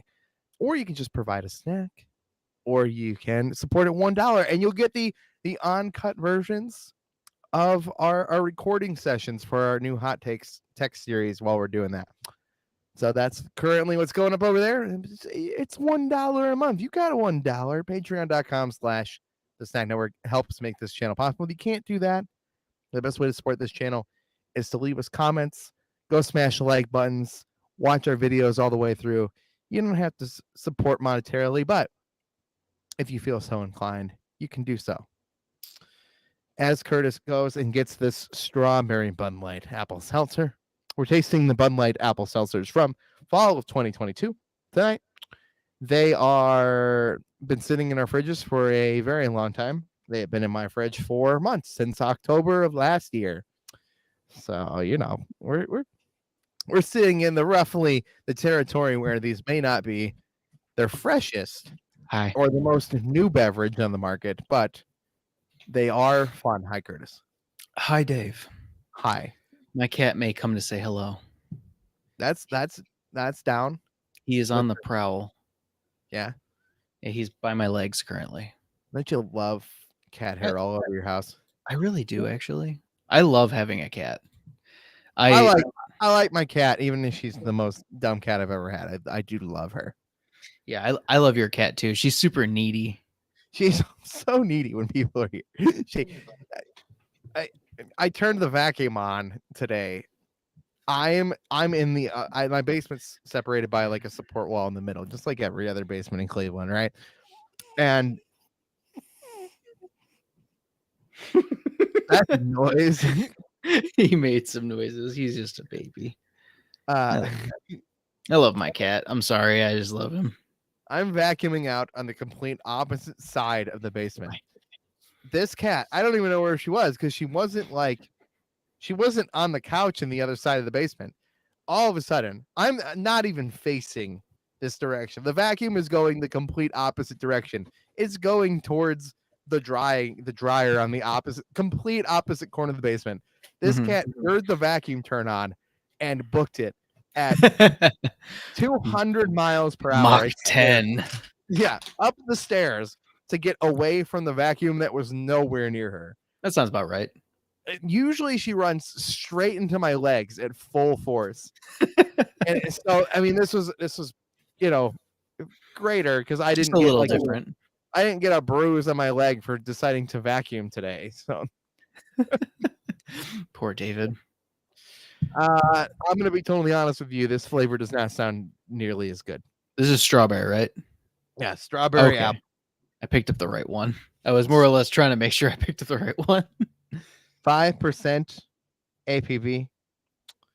Yeah. 100 calories. Yeah, seltzers. I mean, that's a change though. Sometimes there's 0 calories, right? No, they're always 100 calories minimum. They're always 100. Yeah. Usually around 100. Okay, but like a Miller, like a can of Miller Lite is 90 calories. Yeah, it's 90 94. Yeah. Yeah. It's not anything different. You just get fruity flavors. Yeah, but I like the taste of beer because I'm a man. Adult. Yeah, I'm a grown, depressed man. I'm a grown ass man. I'm an ass man. I'm gonna crack this baby open.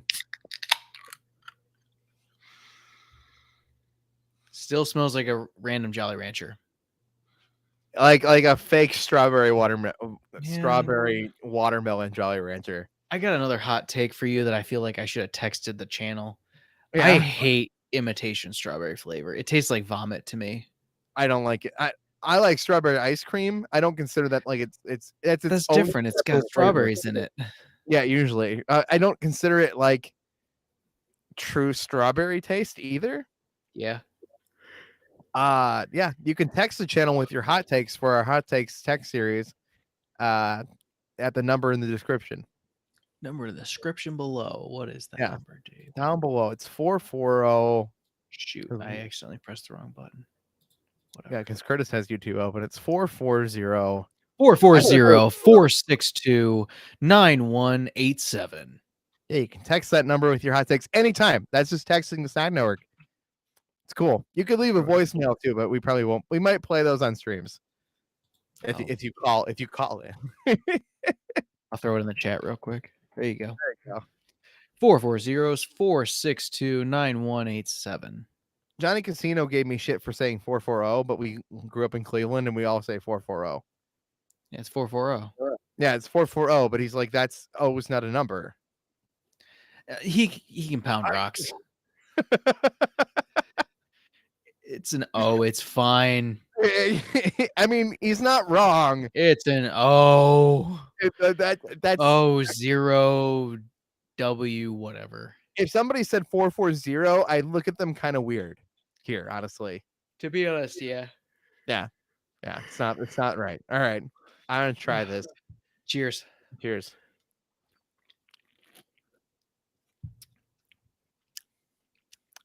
I don't like that.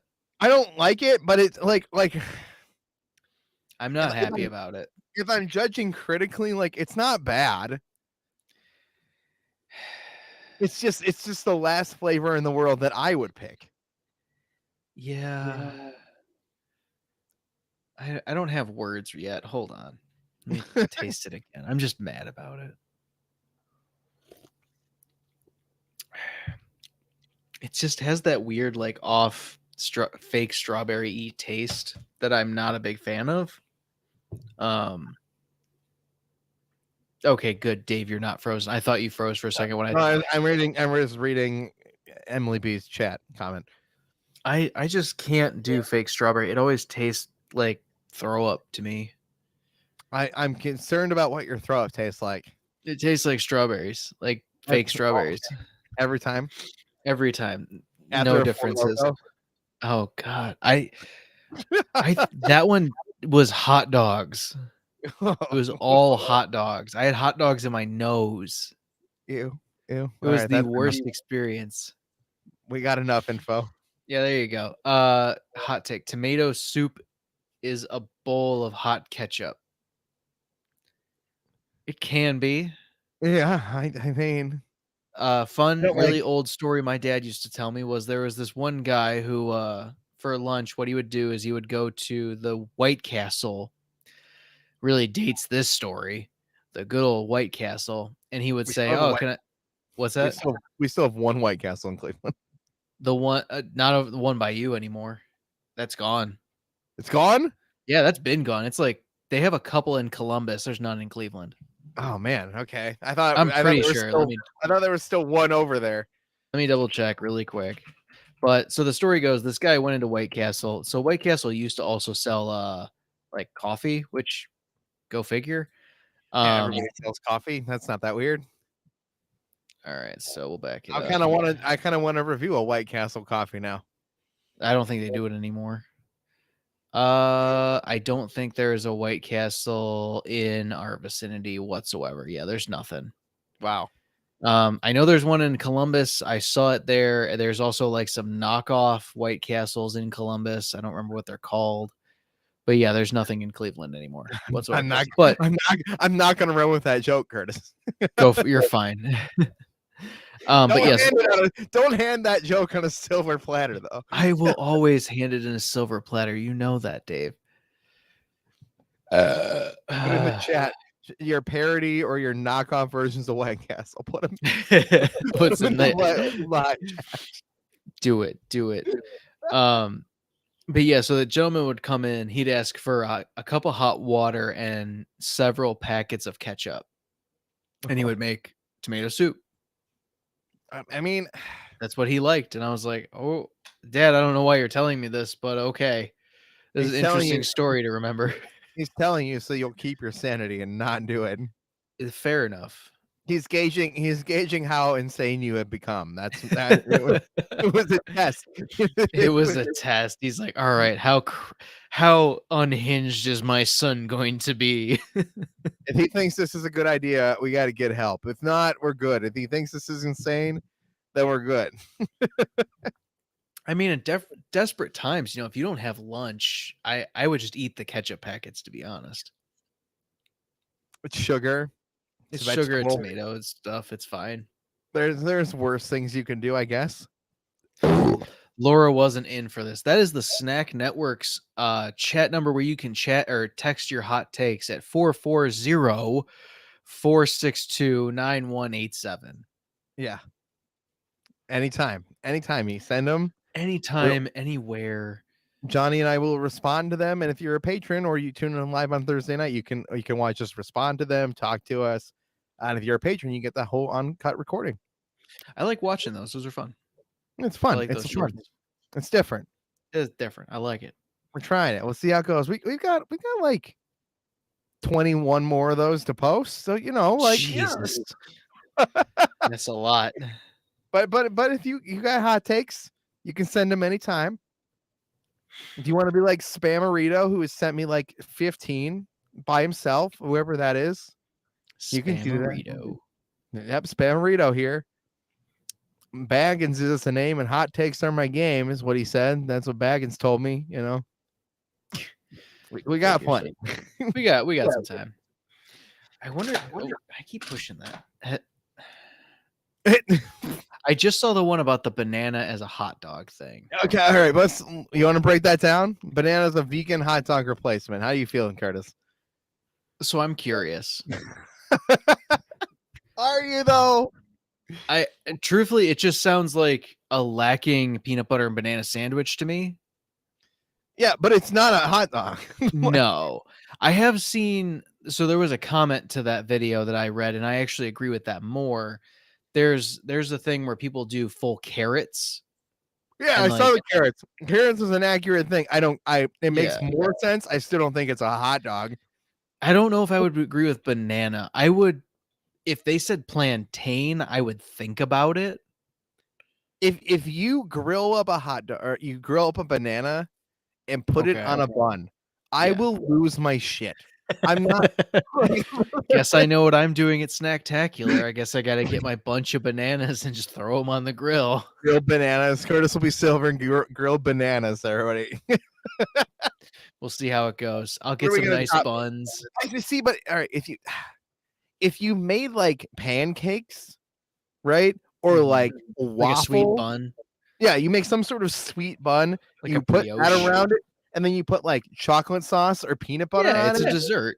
It's a dessert. Like I can get by that. I don't know if I grill it. Like I don't think grilling.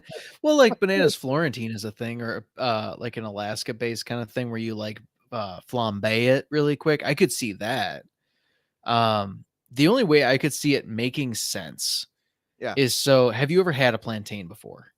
Yeah, like one It's time. it's a starchy, it's more similar to a potato than a banana. Yeah.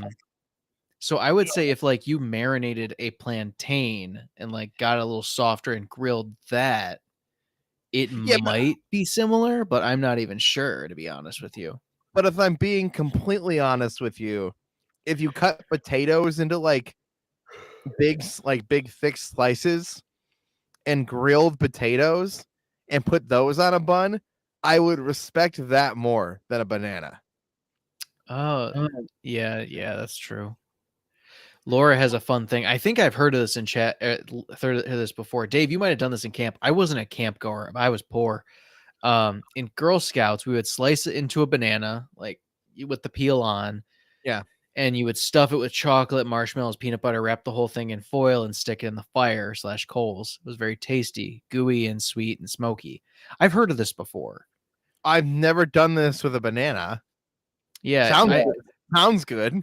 I've seen other things do it where like a device on, I think it was Sorted Foods or something on YouTube I saw, where they core the banana and like they stuff it full of chocolate or something. Yeah, like this doesn't sound like a bad idea. Yeah. Fire roasted, I believe, more than a grilled banana. And then my reference in that video was like if somebody boiled me like a Costco hot dog, like they just boil you a hot Costco banana. Yeah, hot Costco banana. I swear. Here's your floppy wet banana. I'd lose it, man. That's not okay. You can't hand me a boiled banana. All right. A banana dog is not a replacement for an actual dog. I agree, Emily. I don't think that's a thing. I do think there might be some room for experimentation in Snacktacular now. Like I think that might. Oh yeah, I got some ideas. I'm not saying we got to do it, but I'm saying, if somebody gets curious, we want to grill up some bananas and see how it goes. I'm making some marinades. I'm telling you right now. I'm ready. My allergies are kicking up. I hate this. I love the air quality right now. Got to breathe out of my mouth half the time. The strawberry apple isn't very good, and I don't want to drink it, but I don't have any other liquids on my desk, so I got to drink it.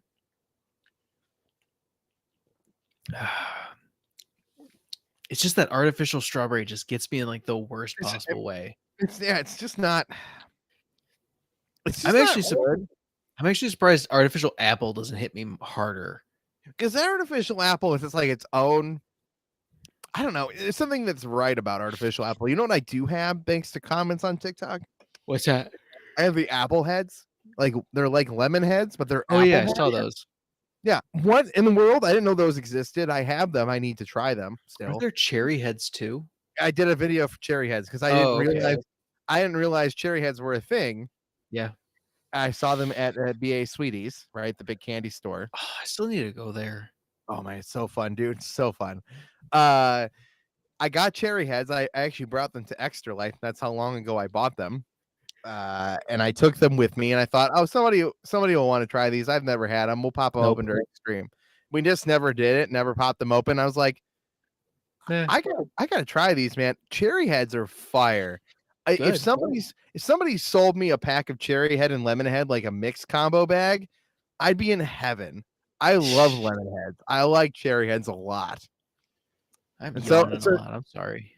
And the comments were like, here's apple heads.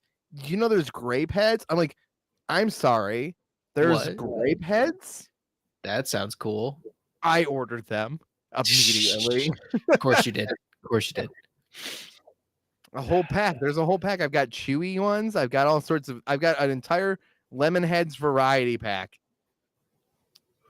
I'm sorry, I'm dying over here for some reason. I'm tired. It's also the mouth breathing thing. Emily, I'm with you. The allergies they're crazy. I took my Zyrtec too.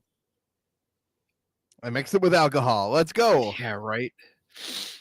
I probably need another dose of ibuprofen, to be honest. Also, How would you die? Is there probably a decent amount? It's probably all red 40. It's a red 40 and 45. Is that a thing? It's red 40. What was it? Cherry heads? Yeah, let's find out. Let's we've got the internet. We've got the power. Got you. Hold on. Food cherry heads the best candy? Question mark? Yes. The answer is maybe yes. What are the ingredients? Yeah, red 40 is the last ingredient. Not shocking considering what they are. I stand by what I said on the stream yesterday, which is just like, you don't need to put artificial color in everything, guys. You really don't. Sometimes you just enjoy the color that it is. The marketing in America, and they've proven this, psychology has proven that, like, we buy things that are more colorful. Just make packaging colorful. That's all we care about. Yeah, you don't actually have to make the products look good as long as they taste good. Yeah, exactly. I don't give a shit about presentation. It's all about the marketing. The best hot chicken place in Cleveland is Hot Chicken Takeover, because there's a million hot chicken places in Cleveland now. The best one is Hot Chicken Takeover in Crocker Park, and I'll tell you, their food is amazing, but their presentation is awful. Like, they hand you the most ugly looking pieces of meat in like the most unflattering basket you've ever seen. But like, you take like one bite and you're like, oh God, I don't care that this looks bad, man. This tastes so good. You're just in heaven. Didn't we go to? No, we went to Dave's Hot Chicken. Yeah, we went to Dave's Hot Chicken, which was super good at that time. It's good. It's overpriced. Yes. I like Cane's. Cane's bores me to all hell, dude. I don't have a problem with Cane's, but like, I don't need a chicken tender place. If I had to choose a chicken place to go to, like, I was only able to go to one ever again. Like, I had to choose one. It'd be Wingstop. You and Wingstop. So they have the best variety. They have, I'll give you, the sauce flavors are an incredible variety. The sauces are great. They have both bone-in, boneless. They also have sandwiches. I haven't had a sandwich yet. I need to go get a sandwich. And they have a Coke freestyle machine. I'll tell you right now, I'm getting a sandwich tomorrow. Expect a review coming. I'm gonna get it. We're going down there anyway. I got one like a while back, and I didn't do a review because the place was super noisy, and I couldn't. My heart is set on these sandwiches now. Rachel, if you're watching, I'm getting a Wingstop sandwich tomorrow while we're down there. The customer service, the 2 times I've been to Wingstop, wasn't just bad, Curtis. It wasn't just like, oh, like I came up to the Which counter. one are you going to? The Lakewood one. Don't go to that one. I know. So that one's the one you pre-order to pick it up and leave. I did that, Curtis, both times. Oh God. I'm tell me now. I'm intrigued. Oh my god. Okay. All right. All right. So we're like, all right, Wingstop open. They've been open for a little while. Feels like the tension should have calmed down. Let's just order it and let's go pick it up. It'll be fun, right? Let's give it a shot. I'm a wing connoisseur. I'm willing to give it. We got a variety of sauces. All right. And I was like, oh, don't worry, I'll review them for the Snack Network. It'll be great, right? I go into this Wingstop. I walk in. There are 15 people standing at this counter, and mind you, this Wingstop is basically a kiosk. Okay, there is no room in this store for any more people. Nope. The woman at the counter is screaming at them for screwing up their order. Oh my god. Right? And you think, oh man, like they just messed up like that lady's order, right? And these other 15 people are just waiting. Like they're just waiting for this lady to stop yelling at this person so they can get their order. Yeah. Curtis, I'm not kidding you. They screwed up. All 15 people who were standing in there, Oh god. their orders. Every single one of them. Okay. Now we gave it some time. We weren't there early, right? Like we had enough time to have like shown up and our food should have been ready. And by the time I finally get up to the counter, Curtis, watching waves of people scream at these people for everything. They couldn't have messed up more things. And this wasn't like these are just upset customers. It was like these people cannot like do anything. Like they can't even package an order. These people. So we get up to the counter and I say, I'm pick up for David. And they go, okay. And they say, oh, your food's not ready yet. I say, okay, I'll sit down right here on this bench. I'll watch you proceed to get yelled at by 10 more customers because you guys can't order. We sat there for, I'm not kidding you, Curtis. I'm not kidding you. 35 minutes at least. Oh, jeez. Watching the time. Okay. And I said, I looked at them once there was like only two people in there yelling at them. I said, guys, do you have my order? Like, can I leave? Because I spent way too much money on this order. Yeah. And they go, what was your name? Oh, jeez. And I go, it was David. And they go, oh, your order's been here. It's been sitting here for 40 minutes. And why didn't you say anything? Why didn't I say anything? Or why No, why didn't they say anything? Yeah, why didn't they call my name? Why didn't they? Like nothing. Just like, nothing. Oh, whatever. So now I have cold ass food. Okay. Great. That's the worst. And it's been there the whole time. So when I went up to the counter and asked for my order, right? Like they had it. They just didn't have the common sense to even like point it's over there. Look at the bags behind them. It was right behind them the whole time. Like I could have left forever ago. Their food's and it sucked. Their wings suck compared to other. We've got good wing places in Cleveland. That's fair. And I also agree with Emily. That would be the one time I'd say you'd remake that shit. If it weren't the 20 other million people in front of us who would have them remake shit, yeah, I agree with you. I would have bothered, but excuse me. And then we went again, and it was like the same shit show. Like they just couldn't. I don't go to the Lakewood one, to be honest with you. That's a new Wingstop, like relatively new. Yeah, I go to the one over in off of 480 over. You know where I'm trying to remember what it is. It's over by the other AMC theater. Not the one we go to. No, the other one. The other one closer to me. Yeah, the one that's a piece of shit. Yeah. I'll put them on blast. Yeah, I listen. AMC theaters are hit or miss. They're mostly better than the one Regal we have is significantly worse than the very nice AMC we have. Yeah, I love our AMC, man. I do too, man. The one at Westwood Town Center, choice. I will go best AMC. I've contacted corporate on how good they are because the second that manager was like talking to us and like I wanted to try one of the drinks, but I had thrown away my cup and she's like, I'll give you a cup. And I'm like, you don't have to do that. I'm fine.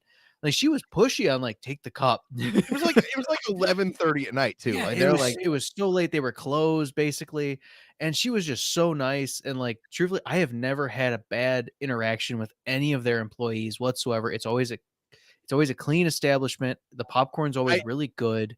And it's just I like, tell people this all the time. There are 3 theaters. There are 3 theaters in the same distance from my house.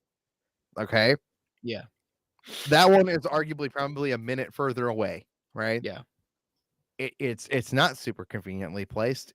You got to take a couple more side roads to get to it, technically, it's not a right? big deal though. But at the end of the day, that theater is so much nicer. The AMC Westwood Town So Center, much better. Cinema 6, such a better theater. Truthfully, just that place overall, because like the level of service you get is so much higher. The cleanliness is kept to a higher standard. For And I some feel like reason, for no reason other than I don't know. the manager just does a good job. Yeah, they just care that somebody cares there enough to make sure it's a nice Exactly. theater. And I think that's what it is somebody cares, like you said.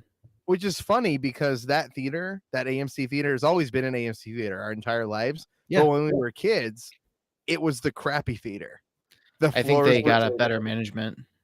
When it closed and they remodeled it with all the recliners and all this stuff, that theater closed and they redid it all. Since then, that theater has been on point from day one. Absolutely. And it's not even like really showing signs of decline. So if you go to a late movie, right, and there wasn't a lot of time between screens, you'll sometimes go into a theater and you're like, somebody spilled popcorn, right? Like, God darn, dag nabbit. But most of the time, they've cleaned everything up. Although I did get put in Cinema 1 in Theater 1 the last time we went, and I was a little annoyed because the screen is not nearly as big. I mean, that's fair. But that's on me. I wanted to go to an earlier showing. Yeah. I could have looked at which theater I was in. I was thinking about going to see a movie this weekend with Amy. I don't know what I would want to do though. Because I definitely want to go to see. I definitely want to go to that AMC. Yeah, watch Spider-Verse. I still have to see the first one. Did you? I said watch Spider-Verse and then go to Spider-Verse immediately after. Well, I was thinking tonight or tomorrow night, not tonight, because I'm also a. Did you see Little Mermaid yet? Wait, you could take home a Spider-Verse poster now? I get a poster. Jerks. So get a free poster for Spider-Man Across the Spider-Verse from 6/9 to 6/11. I didn't get a poster. They might have been out of posters. I also get a free icy because I own stock in AMC. That's cool. That's a cool. That is pretty cool. Yeah, dude, it's like $3. Buy some stock in AMC. You get free stuff every now and again. It's awesome. Did you see Little Mermaid yet? I think that's what I'll probably go see. Little Mermaid is great. I'm gonna stand by it. I think they fixed some things that are wrong with the original animated movie. This is coming from the man who hates The Lion King. I think it's trash. The remake of Lion King, it's the worst thing you ever could have done to The Lion King. The Little Mermaid, it's fun. Other than Scuttlebutt. We could get rid of Scuttlebutt. Don't ask. Scuttlebutt. I'm trying to remember. Sorry, I'm also trying to do my duo really quick. Aquafina here. You guys are ready? To the 3 people in here. You guys ready for a highlighted moment of this entire stream? Aquafina plays Scuttle, right? The bird from The Little Mermaid. Sure. And because they had to add a song.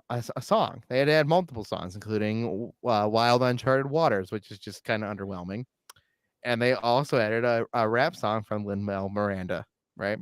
Called Scuttlebutt, but it's led by Aquafina, who is playing Scuttle, the bird. And it's the worst rap you've ever heard in your life. Aquafina. If you don't like Aquafina, man, you're gonna get your bird sounds coming out of Aquafina. It's the worst. It's bad. Just other than that, though, the whole movie's a highlight. You can deal with one bad song. Curtis, I'm gonna go grab the other flavor. All right, fair enough. I'm trying to do a duo lesson really quick, but I keep screwing up because I didn't remember how to spell didn't know how to spell tomato in German. It's not fair. I'm just trying to get this done so I can keep my streak. I have over 377 days in a row of doing duo for my German. Emily, take your word for it. I hated The Little Mermaid as a kid. I'm not watching it again. That's fair. Yeah. My wife, fun fact, my wife was banned by her friends from watching Disney movies because she laughed when Bambi's mom died. So I'm probably going to take her to Little Mermaid. I don't know if Dave's going to hear that part, but yeah. Yeah, she laughed when Bambi's mom died. Did Emily say she hates The Little Mermaid? Yeah, she hated The Little Mermaid. All right, what's the flavor really quick so I can get it in P? Peach. Peach. All right, I'm going to pee and then get peach. Enjoy, David. Hi. I mean, I don't know why you hated The Little Mermaid. I'm not going to try to like defend it for real here, but like at the end of the day, like I think it's pretty good. I don't know what was wild. Here's the reality. Little Mermaid, the remake. I think the few problems, the few like debatably questionable things, so things that could be fixed. Unlike most Disney live action remakes, where I think they're kind of a waste of time, a waste of money. I think The Little Mermaid does a good job of being fun in person. Like I think going to a theater, enjoying that entire experience, I find it worth it. And I wouldn't say that lightly. I think most of the Disney stuff they put out in the last several years have been complete garbage. Honestly, I don't like. I don't think Encanto is that good. I think it's overrated. I stand by that.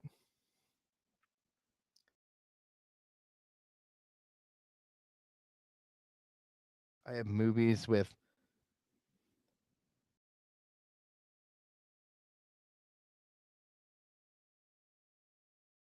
I mean, if you hate musicals, but like Emily, like I understand like not loving musicals, but like Under the Sea is a jam. Kiss the Girl is a jam. What are those things they walk on? Feet. Like all highlights. Like I in the world of especially animation, musicals bother me less. But like at the same time, as I come from a person who really much enjoyed like Tick Tick Boom, like just as a recency bias, right? The Andrew Garfield, like I enjoyed the entirety of that thing. I did, to each their own. Maybe we will do an entire musical number at Snacktacular. Remy will do a full blown rap that will lead into a symphony from Curtis, followed by a very strange experiment based song with Jeff, and then a lead vocal performance by Snacky Snack. I think there's potential here to produce an entire musical number that day. And see, then it'll be your friends, and therefore you'll be biased. You'll have to enjoy the fact that we're singing.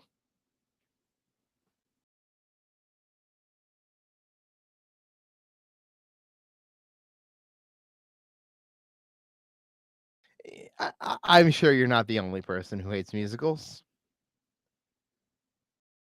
Oh, Annie is not a fair judgment, by the way, of liking musicals. Emily, if you're gonna judge musicals, setting Annie at your bar, I understand. I understand why you don't like musicals. Annie's got like 2 good songs in the entire thing. Annie. I haven't seen Annie. You've never seen Annie? I've seen Annie previously. I haven't seen the remake. Oh, the remake. I mean, the remake's exactly what you think. It's fine. I'm biased to the old things. Got 380 days in duo in a row. Yeah. I'm going back and trying to legendary everything because it sounds cool. We got. Did you mean peach mango apple, right? It's like the orange can. Yes, peach mango apple. It's peach. Okay, cool. I just read the first flavor. Got it. I want the last one is it sounds the best to me. Therefore, I say it to last.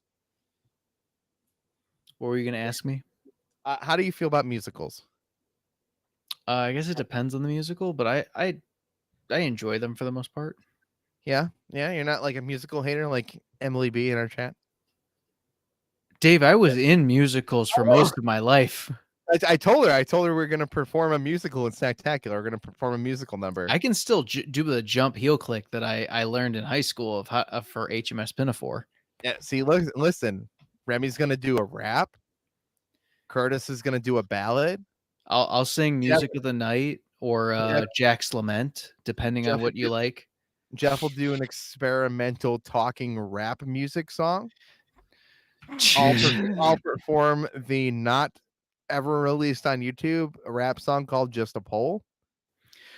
Just a poll. It was just a poll. It was just a poll. Let's say, we're here to taste some food. We're here to boost your mood. Life is delicious on the Snack Network.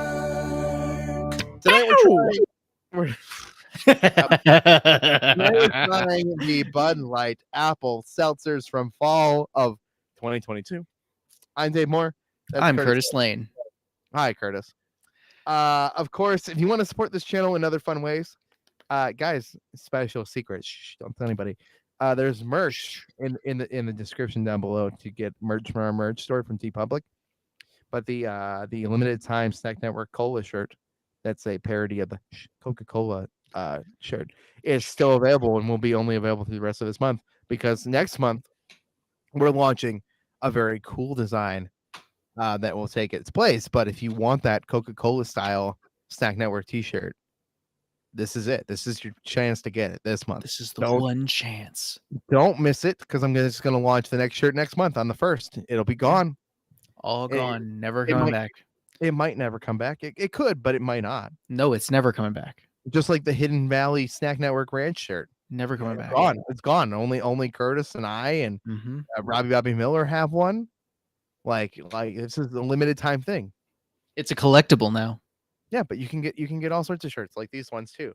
I personally recommend going up a size because their shirts run a little small. The other thing I recommend is getting the tri-blend. They're a little bit more expensive, but they're so nice. This is not a tri-blend. Curtis's is though. So soft. Yeah, so soft. So nice. Question for Emily in chat, because I feel like she's probably still here. Do you like The Nightmare Before Christmas? Yeah, good question. That's a good one, because like it's a musical, but it's like it's a good musical. It's not a super musical, and it's just in a very different tone and style. Because I actually know the entirety of Jack's Lament. Next question. How do you feel about Peaches in the Mario movie? I think it's pretty decent. Listen, I think it was funny. It was a good comic relief. It's great. It's fantastic. And Jack Black is going to have 2 video game based songs blow up this year on the charts. I hope so. Yeah. I would like Jack Black to win 2 Grammys this year. Really that would be great. Yeah. For 2 video game songs. Speaking of winning Grammys, it's time to crack open a fresh cold one. I don't know. Yes, that's the claymation one, directed by Tim Burton. It's Jack Skellington and This is Halloween. This is Halloween. Yeah. There you go, Dave. Yeah. This is Halloween. This is Halloween. Pumpkins sing in the dead of night. Yep. There blah you go. blah blah. Yeah. See, how do you feel about that? Because that's a musical. That technically, yeah, that's a musical. It's not as musically as some movies. I mean, Grease is a musical technically. Yeah, but she says she doesn't like songs where people just like sing a lot. Ah, got it. And so like now I'm trying to suss this out. She didn't want to see Little Mermaid. Wait, did you say she didn't like songs where people sing a lot? Isn't that only what songs are? You mean movies? Like movies where they sing a lot. Got it. Okay, that's fair. If there's like a Tangled, I liked how they like kind of broke that fourth wall a little bit. Like, why is everyone singing? Why? I don't know. I like when musicals acknowledge that they're singing, but I also I think Emily I like doesn't it like Grease better. either. Yeah, Grease I is mean, Grease is like, not that great anyway. I get that more than anything. All right, I'm going in for this. All right, cheers. Huh. That is like super sweet. It is very sweet. It's not bad though. Hold on, that hit me real hard sweetness wise. I gotta try it again. I like it better than the strawberry. Yes. Like, It has a lot going on though, to be honest. Like there's a sourness, there's peach, there's like it's mangoey, and then there's like apple at the end with the sour, and it's just kind of all over the place. there is a hint of mango on there. I'm gonna be right back. I need to go grab some water because I am out of secondary beverages and my lips are starting to crack, and I don't like that. So I will be right back, David. On these very old beverage knows. Yeah. Listen, Emily, I can understand. I can understand not liking musicals. I get it. It's a weird shift. But I think when you embrace it and you understand what you get into, like, I'll tell you this. I can't remember if I don't know. Was Curtis there? Or was it Cameron? It could have been Cameron, but I remember at some point my mom decided that we were going to Mamma Mia, okay, which is the ABBA musical. ABBA music. I'm not gonna give you any material for ABBA. But Mamma Mia is maybe personally the most disgraceful musical of all time, because it is absolutely the most atrocious music you could have thrown into a musical. Okay. And I understand not liking it. That being said, because my mom took us and all my friends went, and we probably shouldn't have been there because we were a bunch of teenage boys at Mamma Mia, which is not the intended audience for that movie, right? It was so bad yet so fun that we had a good time. And by the end of the day, it was good. It's not a good movie. It's definitely a weird experience. But when we were all done, we had a good time. It's silly, but you can embrace the silliness. Just like I just let those burps fly. Just let them pour out.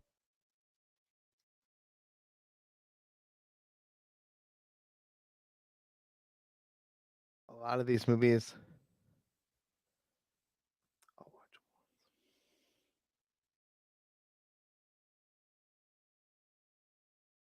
I don't want to make you watch anything you don't want to watch. That's the other thing. Is like if you went into a musical going, I don't like musicals, and you also said, I'm only watching this because Dave told me to watch it. Like you're gonna come out of that perspective in such a way. Like I can sit here and tell you that I think Spider-Man Across the Spider-Verse is one of the greatest movies of all time. And do I feel that way? I don't know yet. I don't know. I'm waiting for the next movie. Like I feel like I need the next movie to make that call and make that judgment. That being said, though, like I will recommend it up and down all day, but I'm never going to tell you, like, Emily, you must watch it. You as an individual, to be my friend, you need to watch these movies so that we can it, connect on a level of friendship. I don't feel like that's a fair statement. I'll tell you all day it's great, but like I if you're gonna go in and watch a musical because I told you to, like I want you to go in because you want to.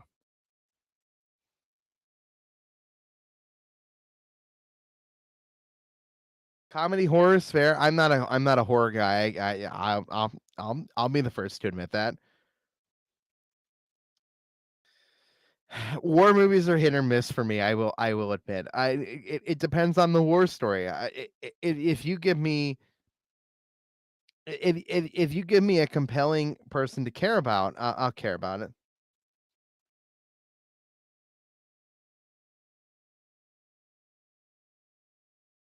And see you'll see Spider-Man for sure. And that's fair. Um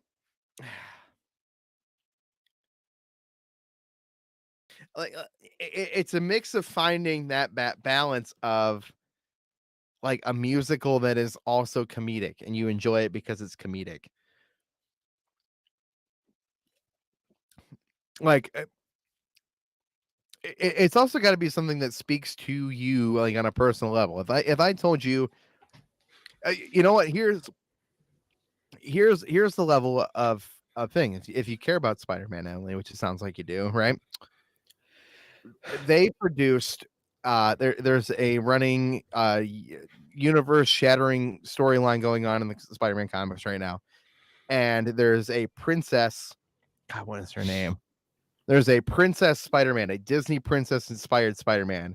And so so when she's on screen or on the pages, I guess would be the correct thing, right? When she's on the pages, she sings entirely. All her speech bubbles, everything is written as if it's a Disney musical song. Okay. That's funny.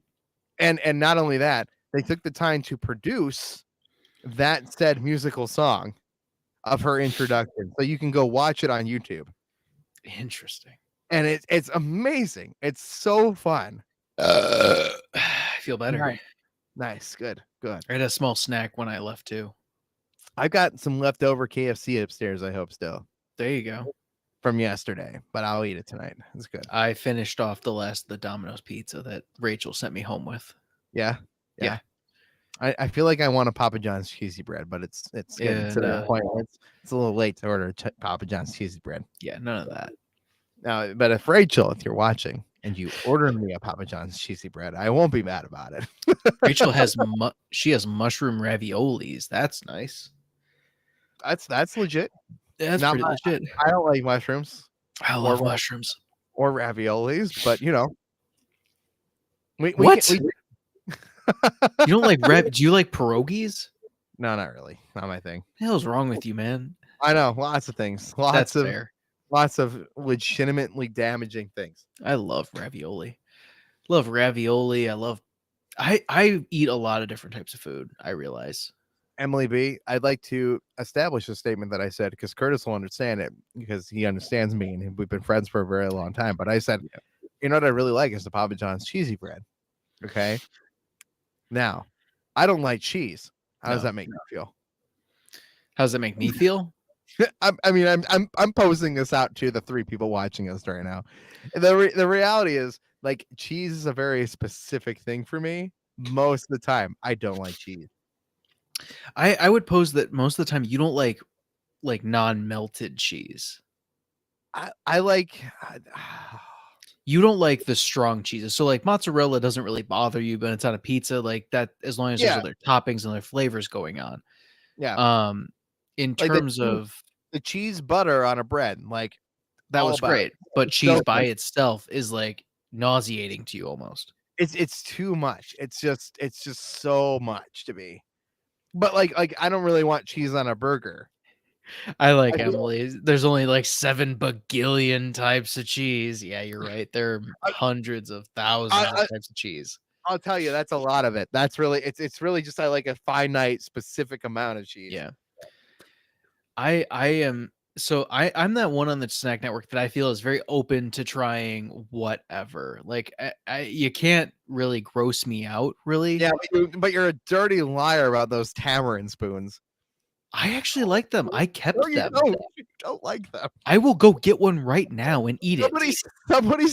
Somebody's gonna go buy those because you said they're good and you said they taste like an Airhead. They don't taste like an Airhead. They taste like a cherry Airhead with spice in it. As long as you're not like biting into it, they're really good. It's like you eat it like you have to like Emily's daring me. I'll go get one. You have to nibble it. You have to nibble it off the spoon. All right, listen, these do not. Curtis says they taste like an Airhead, and I swear, if we get comments and somebody goes and buys these, because you probably have to order them because Ethan from Save the Game Media sent them over. He sent them to him from Texas. Like he mailed them from Texas to us right before he moved, mind you. And Curtis has had these forever. And I think he sent them mostly as a joke. They're not good. And if somebody in our audience goes and buys them because Curtis said they taste like a cherry Airhead with spice on them, an egg keg, whatever. If somebody says they bought them because Curtis said they were good, and then they hate them because they're not good, they're too weird. All right, so I got a tamarind spoon. It's brand new. Still got the rubber band. Yep. I'll eat it. It doesn't feel stale or like gross, right? Like I feel like it's probably not because it's like it's gelatinous. Yeah, it's just gelatinous. It's like it is Airhead texture kind of, but it is not Airhead flavored. So my first thing is do not bite into this. No, you That is gotta not what they're meant for it. you gotta like nibble off little pieces. No, you just suck on it. Yeah, you can do that too. Yeah. Soften it up, get little pieces off. Mm-hmm. Yeah. You're fine. If somebody buys these and says good. they're terrible, Their own fault. I'm sending them directly to you. So I don't like tamarind usually. I want to preface that. I don't have It has a cherry floral flavor. It's not specifically cherry. I will agree with Dave. It is. I did break the spoon on accident. It is not specifically cherry. It is tamarind, but it has a floral, fruity nature of it, and it also has like a chipotle spice almost. Floral, I'll agree with. Floral, I can accept. But you cannot like just chew this. I tried it. No, you It gets can't. far too intense. No, At least for me. It's a very strong flavor too. I like licking it. It's not a kid's candy. Mm-mm. It is very much. It's an adult acquired taste kind of thing, and I like. I hesitate to recommend it. I don't know if I would recommend it. You have to know you like tamarind first. Because even not liking tamarind, I kind of get this more because it puts it into a better medium for me. The one time I had it and it was just overly intense. I had a tamarind a margarita and they went way overboard. That sounds Like awful. It was quite awful because it was like a signature it was a cocktail establishment. Like that was what they did. They made cocktails. So I got one. I'm like, oh, cool. And you get it when you're doing vacation. This was when I went to Florida one time, and it was like I spent like 20. I think I went like I spent $22 on this drink, which is a lot. To put it in perspective, I can get 30 Bush Light peaches for that. So just to say, but yeah, so I paid like $20 for this drink, and I struggled to drink it. And I have this one problem that I don't like to tell people that like I don't like this drink. Can you make me something else? Because I feel like I'm wasting it, and I hate that feeling. And they already made it, and you paid for it. Like exactly. I just hate that feeling. I'm like I don't want to be that person. And also I also have this unconscious fear that's like, what if they charge me for this drink too? I just don't want to have that conversation. I don't feel guilty being like, hey, can I sample like a tiny little sip glass of this before I buy one? Right? Like just Emily, to confirm. That's why you get a water and chug it. Yeah, that's basically what I did. I did order a water, and I think I also ordered a soda, which is different for me. Like I was like, yeah, can I get a diet soda as well with this? Like they knew something was up, and it was actually really nice of the bartender because I did not finish it. The waiter, he actually came over and he's like, hey, did you not like this? I'm like, I'm sorry. I could not drink it. I didn't realize I didn't like tamarind. He's like, you could have told me. I'm like, I felt bad. No, he's like, you're like, no, I like can't. we had he and I had a conversation about it. He's like, why would you feel that? I'm like, literally same thing we just said. Like you made, like they made it already. I felt like I was obligated. He's like, no, screw that. What do you want to drink? He was super cool. Like that was the nice thing that made that situation. He's like, do you just want like a good house, like a good, like the $20 version of this as a regular margarita? I'm like, that would be amazing. And he's like, I'll be right back. Brings me like this awesome cup, Like it was like a skull normal cup, ass margarita. but like with like high quality liquor in it. I'm like, okay, this is perfect. Like I will drink the heck out of this. I would just not. I would Yeah. just pay for it and suck it up and buy the next one. The only reason I didn't do that was because he pointed it out. Yeah, which is nice. Really, that's the kindness of that person. Absolutely. That's on. He got a good tip too. Yeah, and Like that's all on him. That service was great. That's when the tip becomes more than that drink. That's like Exactly. That's when okay service becomes great service. now When they take that extra step. Now, when you come out to my table, you take my order. I'm not gonna tell that story. I mean, I'll tell a story where I just enjoyed it. There was actually, we went to Barrio, not like, I think it was yesterday, the day before. The dude was awesome, by the way. I always love going to Barrio. Barrio's a great overall just experience. Barrio doing any kind of catering? I think they do. They have a truck. I'm not sure about the catering. They do have a truck. Yeah, you'll have to like look into that. I'm not really sure. But yeah, so Amy and I truck. That's legit. That's worth debating. Yeah. So Amy and I, like, we went there for we happened to be there during happy hour. We both got, super cheap, decent drinks. Like I got a ginger margarita. She got a I think it was called a marigold margarita, which was interesting. Both very delicious drinks. We got our queso, we got our 2 tacos apiece because their queso and tacos are just always on point. I love their stuff. Their food's always amazing. But like the service of this individual who was serving us was just so fun because they were also like kind of spacey like I am sometimes, but they were like, these are the things I could go through the entire drink menu, but I'm already like, I got bubble gum stuck in my mouth and I can't talk. So I'm not going to go through every single drink on this menu. I'm like, yeah, dude, I wouldn't expect you to read the menu to me. I've been debating making that skit, dude. What? I'll tell you, it's more in like the fast food scenario, right? Is going up to a counter and when you're blind and you can't read the menu. Got you. And you go into a place and I was like, I should make this skit because the worst thing they do is go, it's on the board, and you go, I can't read it. I can't read the board. Like you got to help me out here. And they're like, it's on the board, bro. Oh, that's the the not understanding of it. You know how many times that has happened to me, and I'm like, I'm sorry, I'm blind. Probably too many. Cannot read the board, and they're like, they just look at me like blank face. I'm like, do you have like a grilled chicken sandwich? And then I end up with like the shittiest grilled chicken sandwich in the world. See, that's why I'm gonna disclose one of the places I used to work. So when I worked at Starbucks, that was one of the nice things about Starbucks was we had the time to talk to you about like what's on there. But yeah, it tell you like what's on the menu. Try to find something that you would like.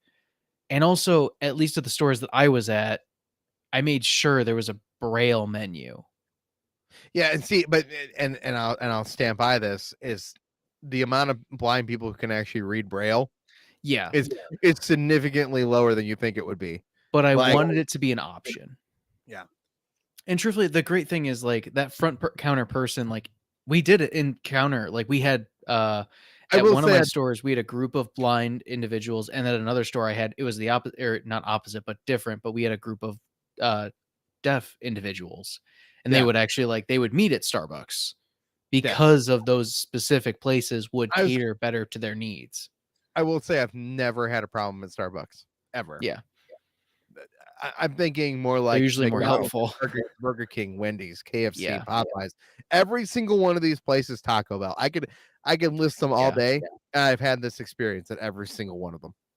That's horrible, man. I'm sorry. It is horrible. But that's why I've learned I like this one thing at this place. But that's why going to a place that I don't have like a designated item, it becomes very difficult. Or when for example, Taco Bell takes away my item. I'm sure I can find something at Taco Bell that I like. I think digital menus are a grace. Also, the big giant screens are easier to read than the big cardboard menus they put up on the wall. that's also fair. Thank you, Emily. Yeah, she'll beat him up. Let me look up something because I want to say something, but I'm not sure about your item from Taco Bell. Oh no, they changed it. Now they changed it. They changed it while I was still ordering, and I was fine with that. They changed it to shredded chicken. Well, they My brought grill- back the grilled chicken is the thing. Yeah, they did, but they didn't bring back the basic burrito. No, they have a grilled Chipotle ranch chicken burrito now. Yeah, which is not the same thing. No, it's not the same. You'd have to say, well, I want that without the ranch sauce or whatever. Yeah, but it also had some sort of like aioli sauce. Like I don't know what it was that was in Gotcha. it. And so like the problem is some of the ingredients just aren't the same. They don't exist anymore. Yeah, and it just makes Curtis- things difficult. Curtis, I'm gonna go break the seal. All right, sounds And good. I'm gonna grab the last drink. All right, sounds good. I'm going to talk about my love for Taco Bell. So it all started in 1993 when I was born. I'm kidding. I'm not going to be that guy. One of my favorite places has always been Taco Bell, just because it's nostalgic.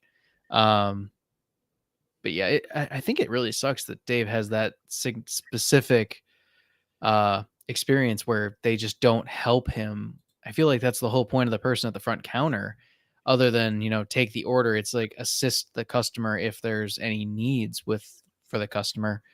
And I'm not saying like they have to go above and beyond and be like, oh, wait on them hand and foot. It's like, no, but like help them out. Like try to find something they like. Like, oh yeah, we got different types of tacos, burritos. Like start with baseline, but then move from there. I feel like it's kind of sad, at least personally. But that's also just coming from my end of the retail food spectrum, where I feel inclined to make the situation better and try to make the situation as best as possible. Yeah, that just sucks. I don't know. But on a side note, to kind of circle into something else more positive, I guess, in the stream, I did finally get all of my grapevines lined up. So they have a line to lay on. So finally they'll start growing up, which will be great. I hope to have grapes very soon, hopefully like within the next 2 or 3 years. That would be awesome. I'm really excited to start making my own wine and sharing it with my friends and family. It was something I discovered that I enjoyed doing a few years back, and just kept wanting to keep doing it. But I can never find the right grapes and the right certain I guess flavor profiles that I wanted to do. So this will allow me to make my own, which will be a lot of fun. Oh yeah, it's Emily, you'll enjoy it. The process is really fun, actually. It's a long process, but super rewarding in the end in making wine. And I greatly enjoy it. I still have some apple wine I made a long time ago that's aging still, and then I have a tea wine that I've technically never opened, and it's about 3 years old. So I need to start breaking into that soon. Hi, Curtis. Hi, Dave. Welcome back. I'm feeling it now that I stood up. Yeah, it hits you. You're like, what? That's why I ate that piece of pizza. I'm like, I need some carbs in me and something to soak up some stuff. Emily, I know you're like, Dave's gonna go be with Remy, right? Live after this. We'll see. But Emily, you being at the wine person at your dad's store for 8 years, that's awesome. Are you going to be at Snacktacular? Is Emily invited? She has been invited. She has been invited. If you come, I will be more than happy to talk to you about stuff, and I can bring a few samples that you can just have. I have extra stuff. I sent out information, Emily, and now I am too what's the word? Not fully operational enough to send you in more information today. But you do want to book somewhere probably near the west side of Cleveland. She said she's staying with her mom and her coming separately. And yeah, I'll be more than happy to bring you some. I have I have a couple, I think, still. But yeah, I'll bring some for everybody to try. It should still be perfectly fine. Corks are all still set. I rotate them every probably 2 to 3 months. I like to, We yeah. locking in. If you're interested and you've been invited to Snack Tank, there's only 4 people here, and I'll be thinking about it. We probably want to look. Airbnbs have been locked in. You probably want to look around Lakewood, Ohio, for places to stay. There is a hotel I would recommend. It's a little bit further west, but it's safe, it's clean, it's nice. If you'd like me to send you that information, I can. But if you're looking at Airbnbs, I would say Lakewood, Ohio, or Westlake, Ohio, on the west side of Cleveland is where you would like to probably stay and book. And we'd absolutely love to have you there. Absolutely. And it would be starting Friday night. Friday evening, ice cream, spoilers, and Saturday event. And then, so those are the days. You are, yeah, lock it in. We have locked in the significant of the group.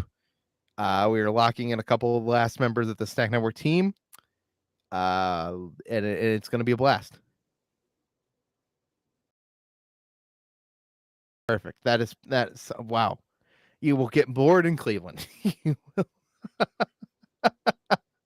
Thursday. I mean, don't get me wrong. You want to do Rock and Roll Hall of Fame? That's awesome. What I will tell you about the Rock and Roll Hall of Fame while we wait for Curtis to return. Right next to the Rock and Roll Hall of Fame is the Cleveland Science Center. It's probably a little bit more geared for kids most of the time, but the Science Center is super fun. Like, oh yeah, Science Center is always fun. If you're gonna be here extra days, especially, hell, you know what? You tell me when you're here on Thursday, you might be able to come help me. But if you want to do Rock and Roll Hall of Fame and you want to come do Science Center's literally right there. I recommend doing both. You can do both back to back. The art museum is also very beautiful. Yes, the art museum is fantastic. It's kind of over there. Jungle gyms and other things. Oh, that's fun. Oh man, jungle gyms. Dude, we gotta figure out how to make our way that way. That'd be fun. We Snack Network has been talking about jungle gyms literally since day one of the inception of this channel, and we're all like, we'll go eventually. The problem is, I know that like I need to have like at least not only the budget to get there, right, but like like a $500 like budget expense budget, which is a lot. Dave, question: do you still have some of the beer that we made? No, I got rid of it. Okay, that's fair. That's fine. I was curious because I happened upon a Curtis original brew. Oh yeah, which is interesting because that means it's over 5 years old. That's probably not good. It's been in a very dark place. And it made the move is the thing where it gets me. I will tell you, Grouchy Search, the does have a can of Mountain Dew Cake Smash. Oh, jeez. That I promised him that is very expired, but we're going to make him do it live.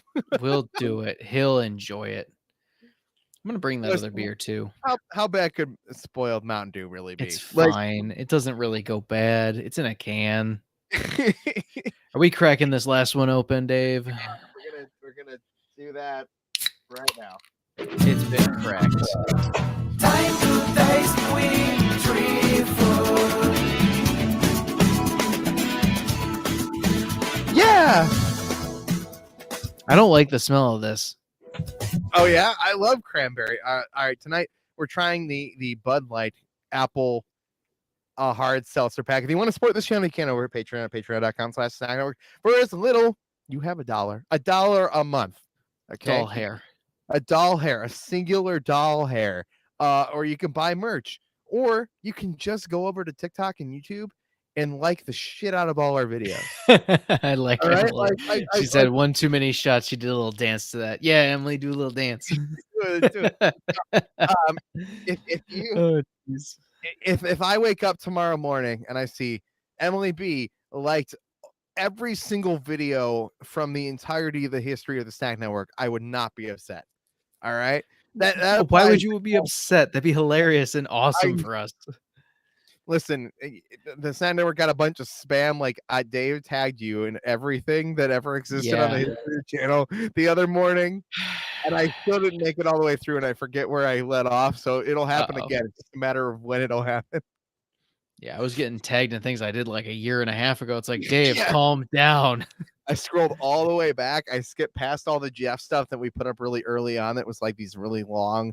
It was before TikTok let you upload more than a minute period, like at all. So things are in like Gotcha. parts. We weren't doing like this style anymore. It was something. And then I started tagging all the companies and all the people that were in all those videos. And Serge sends me a screenshot. He's like, Notification, "What are you notification, doing? notification. What are you doing, Dave?" Fixing it. I'm fixing it. It should have been done the whole time. TikTok has made changes in multiple years, though. It's not always been the same. Yeah, it's been getting better and worse and then better again. I'm gonna crack this open. I cracked mine open. I have this, so it's this weird smell I'm getting that's kind of like when you Oh, I'm getting it too. when you file your nails. You're right. Like I can't even, I don't even know what that's called. Like it's called filed nail smell. It's just like it's that cranberry sandpaper and nail. nail polish remover. Yeah. Not even like the well, I guess yeah. A little then, bit like, of like subtle remover. It has the subtle smell of a nail salon in a busy afternoon in Chicago. Chicago. Chicago. Nail dust. Yeah, there you go, Emily. That's what I'm talking about. But it's like Nail that burnt dust. smell. Like you can smell like the nail file still moving on the nail. It's You know, gross. I don't like that smell, but I do like that smell of like shaved wood, like yes. grinded wood. Like I love that. It's a totally different smell. I know. I feel like it's a similar concept of like when you're filing down something. No. One is an organic, like fleshy object of your nails that's growing out of your nail bed, and one is a tree. I'm It's sorry. different. You're not supposed to be attracted to the disintegrating flesh. No. Gross. God. Cheers, you weirdo.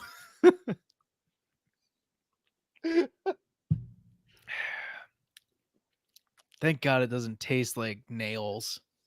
Well, there is a little bit of like a weird aftertaste on the end of that, but I like it better than I liked the strawberry. Why does it sting my throat? Because Am I you've gonna had. die? Did this one go bad? Is this how I die? I'm gonna try it again. Can you wait till Jeff has to try all 9 of these or all 12 of these beverages? It does have a nail dust flavor. Yeah, there is It's like there an aftertaste that's not so hot. Why is that so horrible? I'd rather eat wood. I'd rather go eat a I don't chunk know of why wood. people chew on wood. That baffles my brain. I don't understand it. This is yes, Emily. This is how I die. I'm done. Bye bye.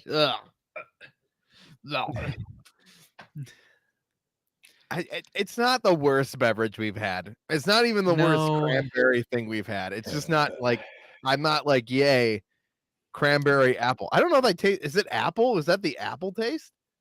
No, I think that's the cranberry taste. I think it's just a horrible cranberry taste. I think the apple taste on the end is actually making it bad. Yeah, I think both is bad. But cran apple juice is great. Like I don't understand how they mess this up. I don't know. I'm almost done with Dredge, Dave, and I'm kind of sad about it. Yeah, did you see the Spider-Man 2 trailer yesterday? No. That's all I care about, right? I've been playing this Dredge game for like a week, almost 2 weeks, and it's to the point where it's like I am at the step where I can go and finish the game. I progress 5 seconds through Zelda every 2 hours. That's truthfully for you. That makes sense. It's a lot of puzzles. It's so many puzzles. Unlike any other Zelda game, though, it makes me feel So dumb. It makes me feel so dumb. Yeah. Like Ah, prior Zelda games, fun, totally fun. I get it. This is not saying that this isn't like the greatest video game ever made. Like I'm willing to have that argument. Like I think that's possible yeah. because you can solve every puzzle a million different ways. Yeah. But yeah. I went into a shrine and they were like, "All right, you got to get out of this shrine somehow," and the exit is like really high up there. I'm like, "All right, well, all I've got like here's like a bunch of rockets. Like I like Gotta like shoot your ass out. do I hit the rockets? Do I need to build do I need to go back and get that platform, attach a rocket to it, then activate the logic rocket and then launch off? Like, no, like all I had to do was like fuse my shield To a to rocket the and then rocket fly. and then fly up in the air. It worked, but like I'm like, that's definitely what I was supposed to do, but like it doesn't feel like I figured that out on my own. Like the only reason I figured that out is because the other robot that's in here also was fusing stuff to the rockets. Mm. I'm like, I, You just don't feel the sense of accomplishment. like the first thing I did was fuse my sword to the rocket, and like that didn't do anything. Bye. Bye, sword. Like nothing. Like my sword like swung around a little bit faster, Curtis. Like Okay. I'm like that's not a solution. That's not how this works.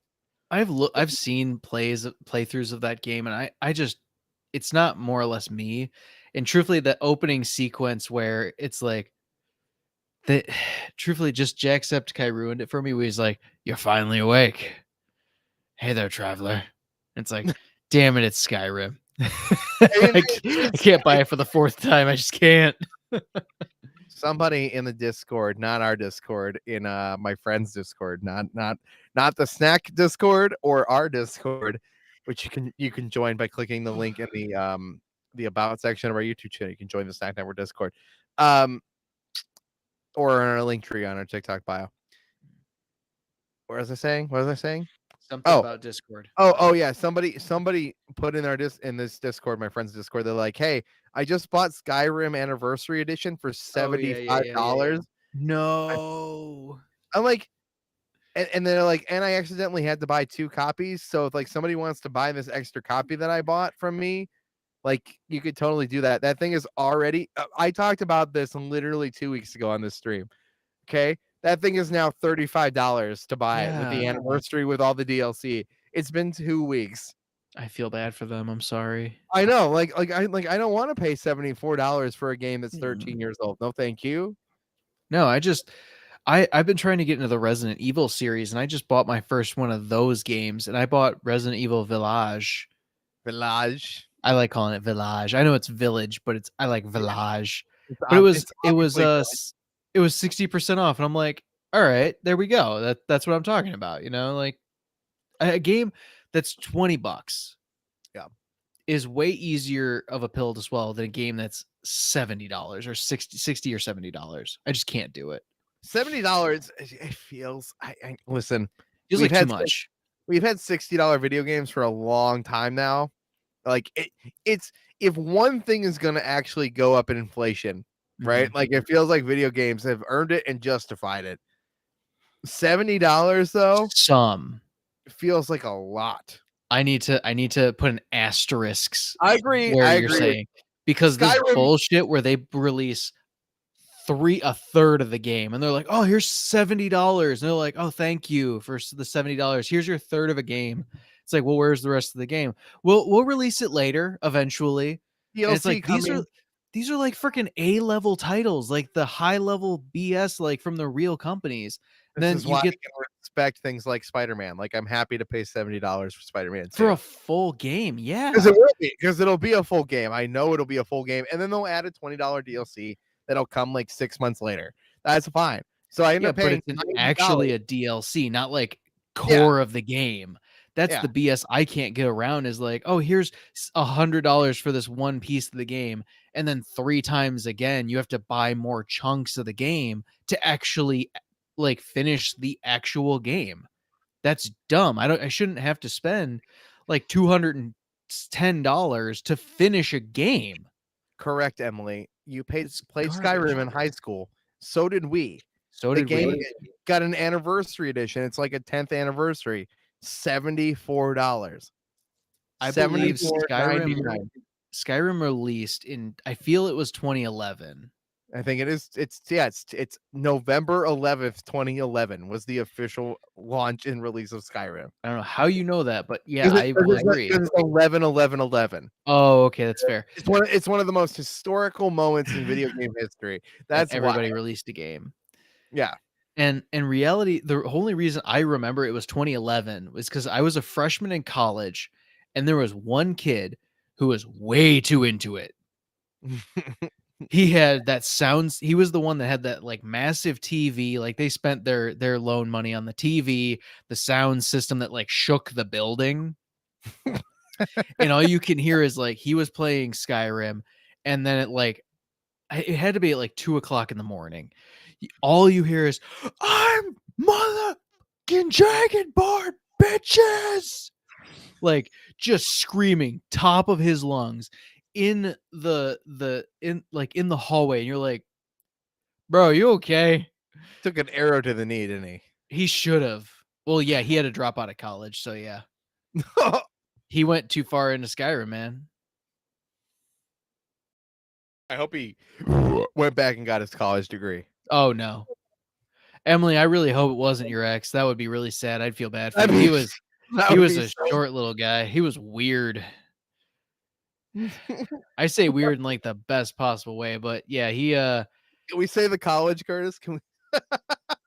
they call it. No, it was yeah, why not? Whatever. I don't know. I still owe them money. Not like they could bill me anymore. It was the University of Toledo. Yeah, I was a UT Rocket for a while. It's for the entirety. possible. It's Emily's not that far away. He enlisted in the army. It reminds me of that dumbass. Yeah. Nah. Yeah. So Emily, if he was like 5 foot, like 110 pounds, real big glasses, like semi like bowl cut long hair kind of thing, that was this guy. I don't know where he is anymore, to be honest. I did not keep in touch. We were not friends. I'll put it that way. I play Zelda for hour chunks. I sit down for like an hour and I complete like one thing. That's how I feel with Dredge, except I'm like, all right, I need to find these other 6 fish. The problem, Curtis, though, is there's like 7,000 things to do. Like that's the core of the problem. So if I complete 1 hour, it's like a percentage of a percent.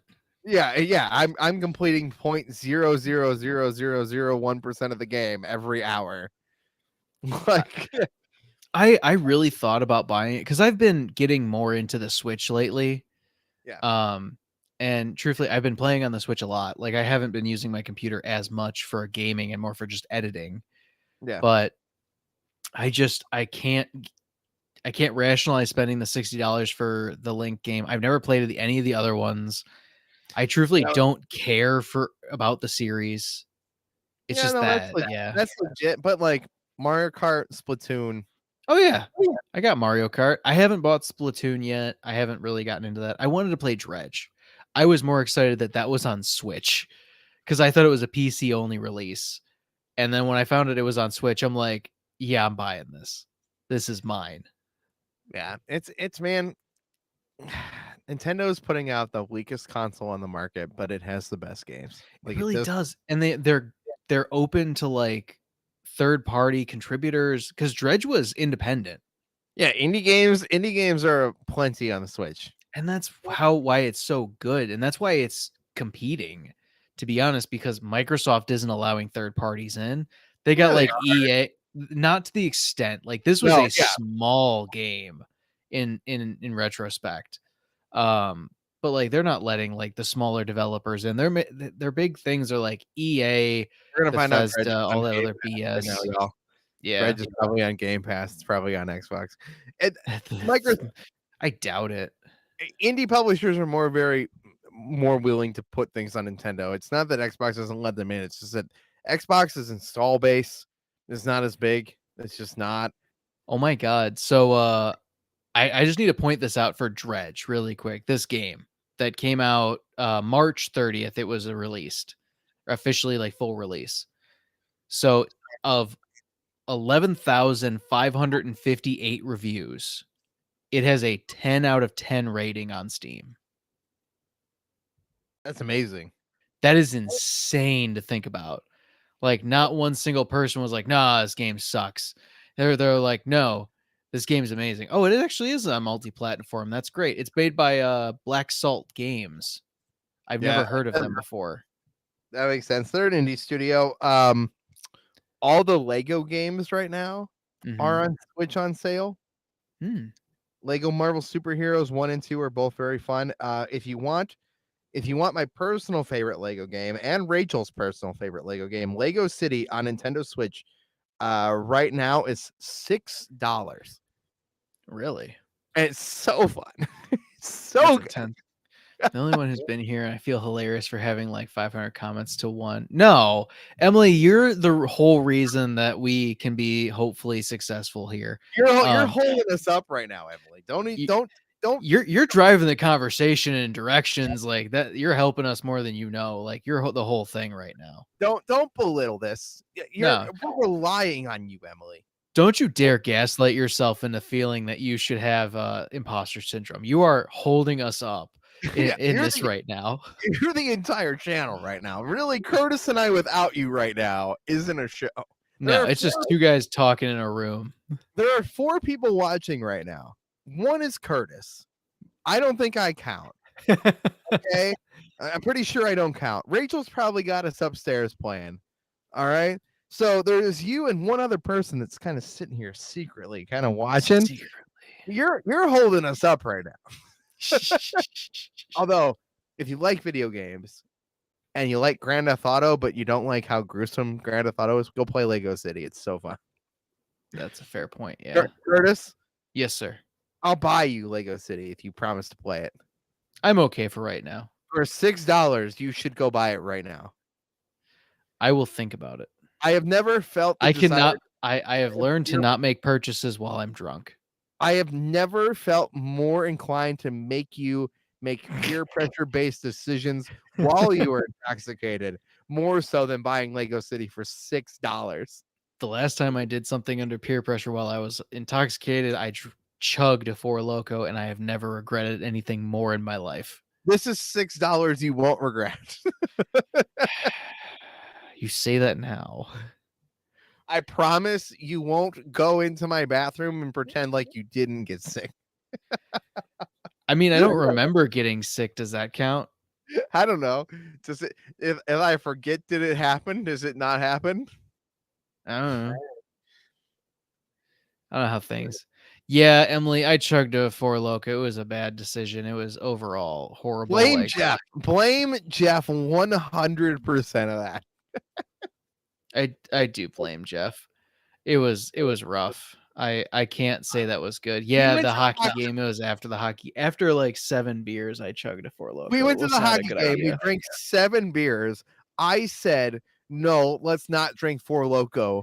Jeff was like, hell yeah, we're drinking Four Loko. I was like, no, let's not do it. You were like, Jeff told us to. Let's do it. Yeah, that was kind of my opinion on it. It was more or less like Jeff told us to. Why don't we just do it? And I'm the one getting shit for going over here like, all right, I'm gonna sip this thing really slowly. No, you were the smart one. I was the dumb one and chugging it and thinking I could keep up with Jeff. That was the Jeff's the only one problem. Jeff's the only one who can handle that, man. Jeff is the only one. Because it was also funny because Amy had pointed out, like, she came in, she's like, yeah, I saw the 3 levels of drunk. Jeff's like, happy, fine, he's a little tipsy. Dave's giggly, funny, and then she's like, then I see you. You're in the corner trying not to die. It's like that was the reality. I'm just like in the corner, like, freaking. I still can't watch that footage that I have of myself. There's like 45 minutes of footage of me just talking that I one don't remember, and 2, every time I see a Four Loko can, it makes me dry heave. So yeah. Listen, Emily, I think you were in Baggins Live when I talked about this. Curtis, I'll tell you about this, but I can't tell you on the air. We have a plan for Jeff at Snacktacular. Good. We have a plan. We can't say it on the air. I would agree, Emily. I am a weeble wobble, but I don't fall down. The odds that Jeff sees this are very rare, They're but slim to none. Emily, you are the key to the beginning of this entire joke. I'm telling you, you've this. It has to start with you. It has to start with you and end with Curtis. Okay. I'm scared. This is the best thing I could come up with, and it'll make Jeff because Jeff loves doing this, right? Like I was talking to him today because he was like, I'm going to the Guardians game, Dave. Listen, don't think I don't love the streams, because I love the streams, but I got free tickets to the Guardians. And I'm like, it's cool, Jeff. It's totally cool. Yeah, that but makes sense. He's like, but I love the streams. And I'm like, I know you do. It's okay. I get it. If I had gotten free box seats at the Guardians game, I canceled last week for Spider-Man. I understand. Okay. Yeah, I'd kick off too, to be honest with you. But that being said, at the same time, I don't know where I was going with this. Jeff's amazing. Jeff is fantastic. Emily, this is gonna count on you. I'll be in your DMs. It's gonna start with you, but it's gonna be a collective. It's gonna be a collective thing. Jeff needs a good, like, he loves doing this, but he needs a reminder that this is real. Like, I think we need to show him, because like you in our chat right now, like, you guys love Jeff, like we all love Jeff. Oh my lord. Oh my lord, how's Remy doing? You checking in on Remy? I can't. No. I would check in on Remy right now, but he's probably playing copyrighted music, and that would get us shut down. Yeah, we can't do that. Speaking of copyrighted music, Curtis. Yes, sir. Is it that time, Dave? It is. It is that time. Let's say, are you chugging it before it's time? I had to finish it. That's required on the streams. That's fair. That's fair. Bud Light Seltzer Apple. This pack is actually pretty good. Minus the strawberry, I'm kind of on board. I would say minus the strawberry, minus the cranberry. Cranberry, I don't like the taste of filed nails. There's something wrong about the cranberry on the end, but because it's an alcoholic beverage, I'm learning to let it slide a little bit. I'm learning to let it throttle. I'm drinking no more. Yeah, Dave, you can do a rap. I believe in you. Do a wrap around. Well, let's play that song, Dave. I think it's about time. We wrap up every night stream with this history of the Sound Network, performed by Adam Leonard of the Mega Dads. Huge support of this channel, makes it possible. Thanks our songs like this one. We're here to taste some food. We're here to boost your mood. Life is delicious on the Snack Network. He told me that was so bad that he was going to write me an even worse song to tell the history of the Snack Network. And as we wrap up these streams, we play it at the end of all our full YouTube videos, but I like to play the entire song here on the end of the streams, telling the story and the history of the Snack Network, how it started, performed by Adam Leonard of the Megadads. Go check out the Megadads if you like video games. In the littlest bit, it's mostly a bunch of dudes making boner and shit jokes. Okay, like let's be honest. I love the Megadads, but it's a great place if you like video games a little bit and you like a bunch of dudes like this making dumb jokes. Adam Leonard, play us out of here.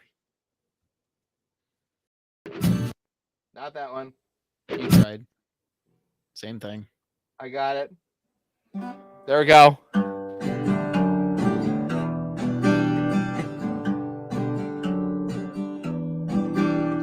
Somewhere in the world, down in Ohio, there's a half-blind ginger that I kind of sort of know.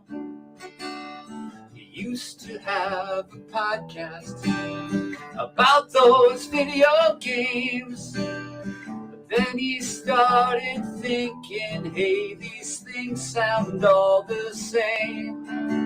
So one late night he laid awake in bed, and one big thought exploded in his head. So Davey started shopping at every store he knows, buying all this garbage as his plant began to grow. He called up all his buddies and they began to cry. This dream that Dave was cooking up would never be denied. He thought of one big thing they all could do. They'd shove their fucking faces full of food. It's something every one of us can do. So why not put that shit up on YouTube? Or TikTok. And it's a snack network. It's a snack network. Oh, I tried and tried to find something that I could rhyme with the snack network. There's literally nothing. There's Not a fucking thing that you can rhyme with it.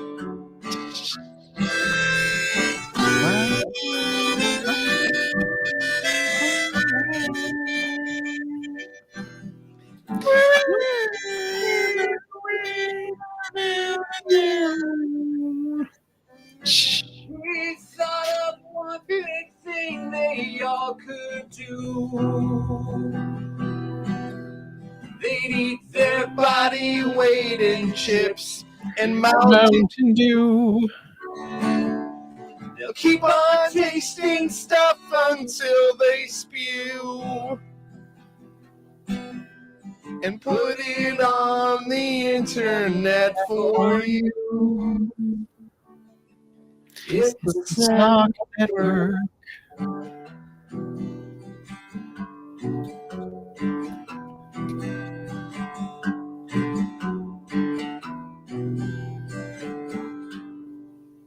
Now put that shit online. I put that shit online. shit online. We are